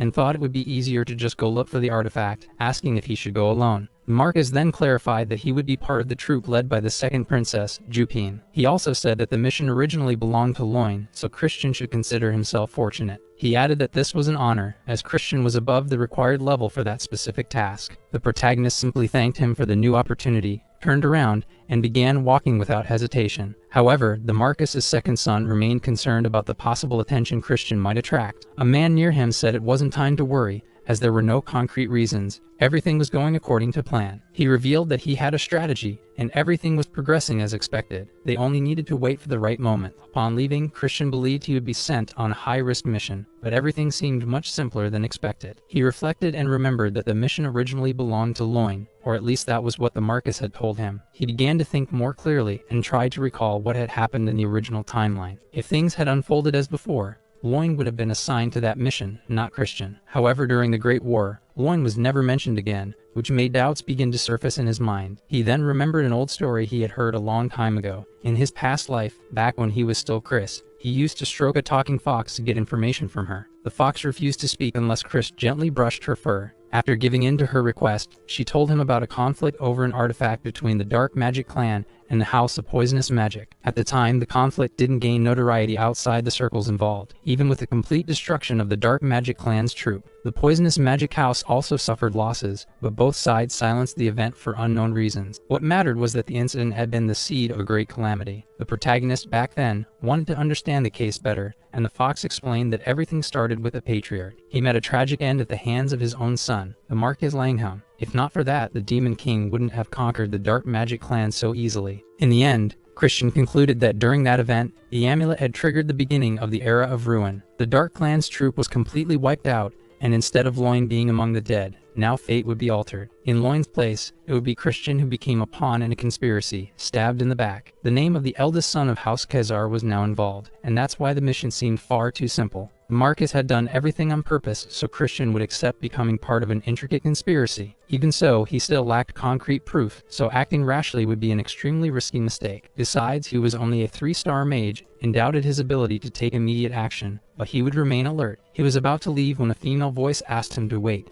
making it clear she still had unfinished business with him. With her arms crossed, she called him in a provocative tone, questioning where he thought he was going. Christian replied that he didn't owe explanations about his whereabouts to someone like her. She then remarked that she had heard rumors he was also assigned to that mission. When she heard the protagonist mocking Loin, she completely lost her composure and threw a dagger at him. Calculating the trajectory, she hurled the weapon with precision and continued to watch the path it would take. The protagonist followed with his eyes what she was observing, focusing on the dagger's trajectory. He had already realized beforehand that the dagger hadn't been thrown to hit him, so he simply followed its path with his eyes. There was no need to dodge, as it was clear the target was something behind him. The young woman widened her eyes, thinking she had startled him, but quickly realized the effect was the opposite. Christian said they had exchanged enough greetings already and stepped away. With a wave of his hand, he pushed the sword even deeper into the rock. He asked the girl to stay out of his line of sight and move away, warning that he had other matters to attend to. He left her behind while she tried to recover her dagger, now embedded even deeper in the rock. As she did so, she felt a deep contempt for that young man, mainly because she knew he had followed the movement of the dagger with his eyes and still hadn't even bothered to dodge. She believed he had realized she had purposely missed, and that made her hate him even more. Meanwhile, in the marketplace village near the Celestial Demon Clan,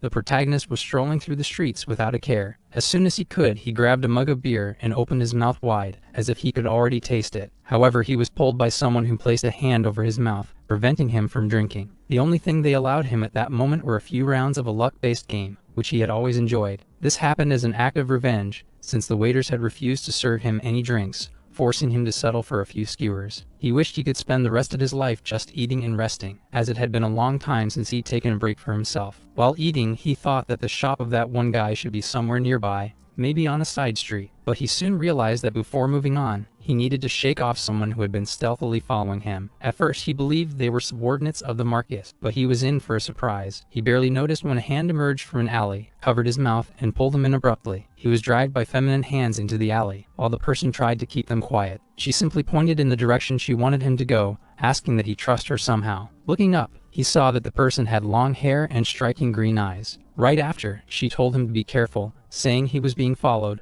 although she claimed her subordinates had already taken care of the pursuers. The protagonist, however, didn't believe that someone who had dragged him and covered his mouth only wanted to protect him. When he asked who she was, the woman introduced herself as Seong, from the Castle of the Four Kings. She said she was someone trying to contain the disturbing signs that had spread throughout the castle. She suggested they change locations for now, and asked him to come with her without resistance. He simply asked her to go ahead and said he would follow. Shortly after, they walked through a narrow alley. The protagonist asked how far she intended to take him and where exactly this entrance she had mentioned was. Seong revealed that lately, many mages from the Castle of the Four Kings had been mysteriously disappearing. Even zones that had once been considered safe were being destroyed one by one, and that area was marked by conflict. That place was ruled by fear, and the heads of the families didn't care about the lives or deaths of ordinary mages. That was why they had decided it was necessary to eliminate that criminal organization with the support of several allied families. But of course, Seong wasn't asking for help for free, as she offered information that could calm the storm forming over the dark magic clan. Christian then noticed that she wore rather distinctive high heels, which contrasted with her stealthy behavior. The woman stated that the Marquis was in collusion with an important figure from the poisonous magic house. She showed great interest in eliminating Princess Marisa, who belonged to that same house. To the protagonist, it was strange that they didn't want to eliminate just him, but also Marisa, which raised suspicion. If both families were weakened, the leaders of the Castle of the Four Kings would gain more space and influence. In the end, the balance between the 12 magical families would be seriously threatened, and that was why Seong hoped he would prepare properly. She also wanted him to take on the role of young master of the Dark Magic Clan and face those threatening the peace. The protagonist thought that, if that woman knew he could become young master through an expedition, then her access to information was impressive. Even so, he refused immediately, saying he couldn't trust someone who had no proof. If she wanted his cooperation, she should at least offer some kind of guarantee. The woman thought the demand was excessive, believing she didn't need to go that far to convince him. But the protagonist stood firm, saying that without guarantees or concrete evidence, he wasn't willing to get involved. Then she pulled something from her sleeve. It looked important, and she offered it as proof of her word. She extended her hand with the object and asked him to keep it as a sign of trust. The protagonist looked at it closely, and after some thought, decided to help her in that cause. After taking the object she offered, he politely said goodbye, as their paths were about to go in different directions. Seong watched him leave. She felt her mission in that place had been fulfilled. She turned and, with her elegant steps, departed silently. Her energy gradually began to shift. She asked someone why she couldn't show her true form to Christian at that moment. A dark voice responded that it was for her own good, because if he were captured, he wouldn't be able to mention her. The woman remarked that, thinking about it, that demonic being might actually be right. For now, they should simply continue observing events. Soon after, that person assumed her original form. Her hair turned red,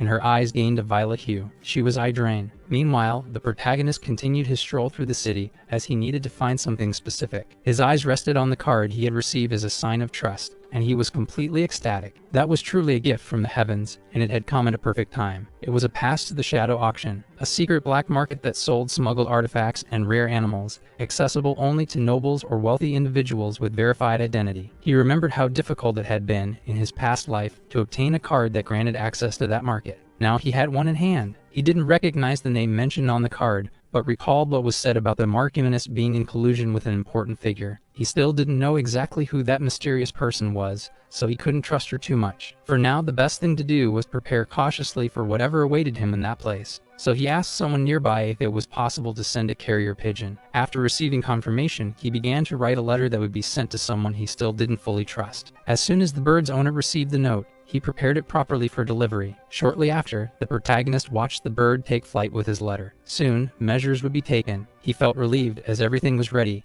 and he believed now was the ideal time to find that person. The person he referred to was someone who wore glasses, enjoyed fine wine, and whose presence was always shrouded in mystery. After deciding he would seek out that person, the protagonist headed to an extremely luxurious place. He was stopped at the door by a man who told him that such a place wasn't suitable for someone with such a plain appearance. However, when he showed the card he had received, he already knew the treatment would immediately change. The doorman, upon seeing the card, was stunned to realize that someone like Christian had one of those. From that moment on, he was taken directly to a reserved area, and the doors opened to someone of such importance. Upon entering, he noticed that everything was extremely bright and shiny, as if he were in a true empire of luxury and power. He was soon greeted by someone who asked if he was Leuria of Wolfman. Holding the card and displaying his VIP status, the protagonist asked if there was a problem with his presence. The attendant found the voice and appearance strange, thinking he looked like a man, but chose not to get involved. Then Christian asked the young man to take him to the branch manager, as he wished to speak with him directly. When the man remained frozen, the protagonist repeated the request firmly,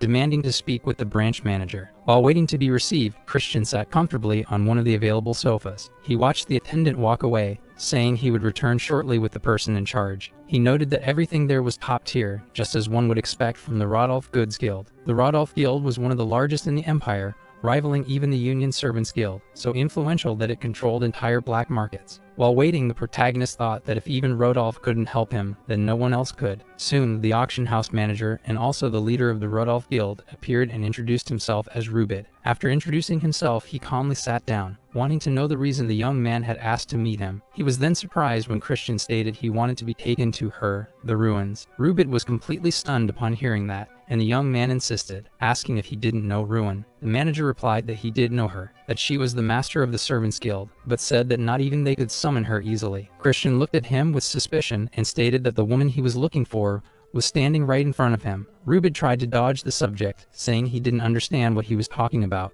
but Christian suggested it might be an effect of the relic. Watching the man stumble over excuses, he said it all seemed a bit too convenient. He explained that servants showed up frequently, so it would be better to stop pretending and just tell the truth already. Faced with his persistence, the transformation finally took place right before the protagonist's eyes. The woman who had been hiding behind the disguise revealed her true identity as the leader of the guild. She asked how he had found out, and Christian simply smiled subtly. He thought he recognized her because that woman had tormented him in his past life, so he knew her all too well. Naturally, he had taken back everything she had stolen and more, several times over. He asked if she wasn't ashamed to use such a mediocre relic to disguise herself as the head of the Rodolph Guild. He even added that, at best, the disguise was incredibly sloppy. Those words left the woman completely shaken, but of course he was just bluffing, since there was no way to actually break the relic's effect. He even suggested that maybe her face was too big to be hidden, though he knew that wasn't quite the case. The woman shot back, saying that he wasn't Lady Rhea of Wolfman either, and remarked that he wasn't building much of a reputation in that place. Much had been said about his refined style and other qualities, but judging by his behavior, he hadn't come that far yet. In response, the protagonist threatened her, saying he could spread rumors about a Union agent doing business in the Dark Empire. The woman trembled upon hearing this, considering his words a direct and dangerous affront. Furious, she stared at the young man and asked what exactly he wanted from her. After a long conversation, he left the place covered in jewels, rare essences, and extremely high-quality items. At the door, he paused for a moment just to mentally brag about everything he had managed to get from that meeting. The woman, after much reluctance, agreed to provide the equipment he had requested, sealing the deal. Christian was satisfied, because even though he had used a light bluff, it was all to prevent the end of the world, so it was worth it. He knew money wouldn't drastically increase anyone's power, but at least this was all within the Marcus' plan. Leaving the place, he passed by some youths training with swords. He walked right past them as if nothing was happening, clearly in a hurry to get somewhere. One of the young men stopped him and asked if he was going to join the training, but Christian immediately declined. The team mentioned they'd be ready to depart in 2 days, and that he should participate too. He replied that he preferred to remain just as useless as Loin, and so he'd stay quiet. With a slight farewell gesture, he told the red-haired boy they should focus on working hard. Even with the others trying to convince him, Christian told them to leave him alone, as he wasn't interested at the moment. He heard someone say he wasn't worth the trouble, and that it would be better to let him go. If there was no gain, not even a doctor could fix him. Despite that, he seemed arrogant and unconcerned, as if that task had no importance whatsoever. After a night's rest, the next day the protagonist was impressed. His contact had managed to get everything he needed. The leader of the Rodolph Guild wanted to know what he planned to do with all those items, but Christian said there was no need to know. He then asked where the rest of the things he had requested were, and they showed him a briefcase. Upon opening it, he saw the items didn't look very elegant, but he knew it wasn't the time to be picky. As he left, they said they didn't understand the protagonist's intentions, but wished for his identity to remain secret. Christian, however, stated that soon they would be serving the same purpose, while the woman preferred to never see him again. Right after, he warned that a war might break out soon, which immediately got the other party's attention. He commented that if she really moved between the Union and the Magic Empire, she should know the continent's stability was hanging by a thread. If the war truly started and the routes were blocked, even choosing a side would become difficult. Still, the woman thought it was an exaggeration to speak of war, since conflicts of that magnitude weren't child's play. But the protagonist said that, considering the recent rumors, nothing about the Demon King's castle seemed absurd anymore. Among informants, it was said that the atmosphere in the castle had been extremely tense lately. Many families were supporting an offensive against the Union, and that merchant knew it better than anyone. He wanted to understand why Christian was revealing all of that so suddenly, because it couldn't just be to prevent a war. However, Christian proposed that he become his sponsor, someone willing to help build a future where war could be avoided. The man found the proposal strange and asked what he really intended to do with all of this. Christian explained that, as he should know, the Demon King's castle could only start a war if it passed through the southern kingdom of dark mages. If he became the heir to that kingdom and prepared accordingly, he could stop the advance before it even began. Additionally, the merchant's profits wouldn't be cut in half, which made the proposal even more appealing. Christian asked whether he was willing to believe or not, and if he truly wanted to form a partnership. To the merchant, the way Christian laid everything out seemed to leave no viable alternative, especially since his eyes were filled with sincerity, like someone who had faced war directly. The merchant thought that perhaps it was worth investing in that proposal, not just to save half, but to protect everything he had. And so, the two formed a pact, shook hands, and a new alliance was born. The merchant warned that if trust were broken, even just once, he would withdraw immediately. As the merchant walked away, Christian waved and wished him a safe journey. Some time later, while preparing ingredients, the protagonist was already drenched in sweat, but he knew he couldn't stop halfway. He was aware that even the high venom mage was involved, so he had to prepare an excellent antidote. As he watched the potion boil, he recalled that it had been a long time since he had made anything like that. The sight of the kettle over the fire brought back old memories of the noble medical clan from a long-forgotten era. Back then, he would fan the fire intensely to finish an antidote under the watchful gaze of a woman. The one who told him to fan harder was the last descendant of the healer bloodline. She said that certain ingredients would only release their properties under intense fire, and he obeyed in silence. That woman was the leader of the clan, and her name was Ella. Christian sweated in front of the fire, listening to her instructions without question. It was the first time they met,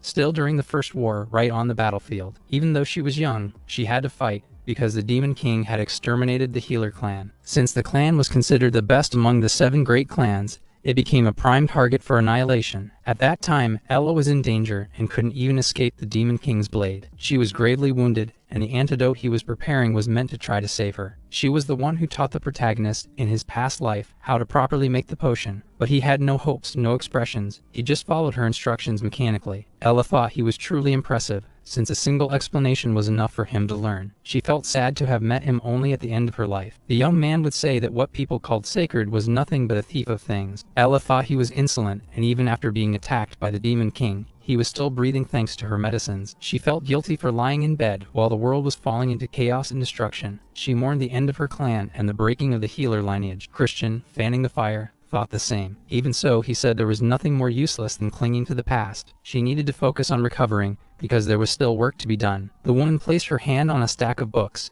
the only ones that remained after the Demon King's invasion. Among them were secret arts and the clan's records, everything that could be preserved from destruction. Trying to encourage him, she asked him to carry on the clan, even though she was weak. She held his arm and begged him not to let the clan die. She wanted him to save people in her place. If he could do that, she would be able to pass on in peace. She looked at him, seeking an answer. The young man simply observed her in silence, as if he had already accepted that mission deep within. He gently took her hands and said that from that moment on, she should call him her disciple. The woman smiled in satisfaction. Being called master, even without being able to teach, proved she had chosen well. After she passed, Christian scattered her ashes over a rose garden as a tribute to his mentor. In his current life, he believed he was now the 27th leader of the Healer clan. He had fully mastered the secret art that had survived the ruins, all to fulfill the promise he had made to her. Because of that, he became known as the Saint of the Battlefield, someone who roamed the front lines healing the wounded. In the present, he looked at a small bronze sphere and thought of his master, believing she was now in a better place. Even in this life, he remained determined to fulfill the promise he had made in the previous one. Meanwhile, in the skies, a bird could be seen delivering a letter to a specific location. As agreed, the letter was delivered to Count Khazar,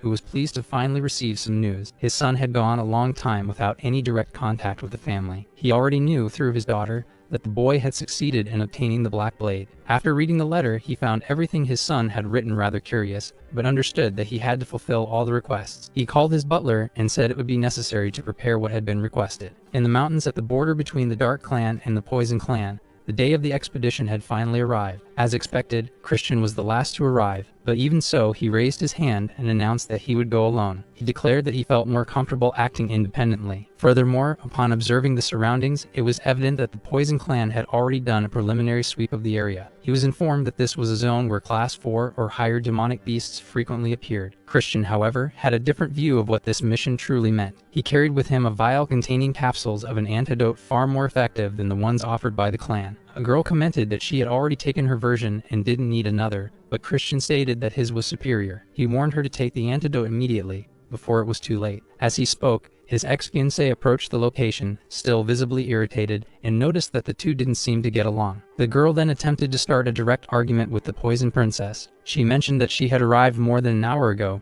and asked whether she should praise her for not cheating. She then questioned whether the other had already received the rules forbidding traps or ambushes during the exploration. She also complained about the way she was being treated, making it clear she didn't want to be approached casually. The two exchanged intense stares, as if there was something serious to be settled between them. Shortly after stepping away, the leader of the Dark Clan's expedition asked everyone to prepare for departure. Christian, while speaking, tossed the antidote vials to the ground and stated that he would go ahead. The girl, stunned, could only watch him dash off, leaving behind the antidotes and even the communicator. Along the way, he began to face some of the wild beasts that inhabited the region. He knew them well, for he had wandered the demon lands during his past life. He could identify each creature's habitat with his eyes closed, and to reach Class 4 beasts, he needed to go deeper. He recalled that the girl had told him not to expect rescue if anything happened. At first he thought she might be worried, but quickly dismissed the idea. He knew the Marcus' plan involved something more, though he still had no concrete evidence lurking nearby. His initial goal was to find the relic, until he realized he was being watched. Marisa was observing him discreetly from behind a bush,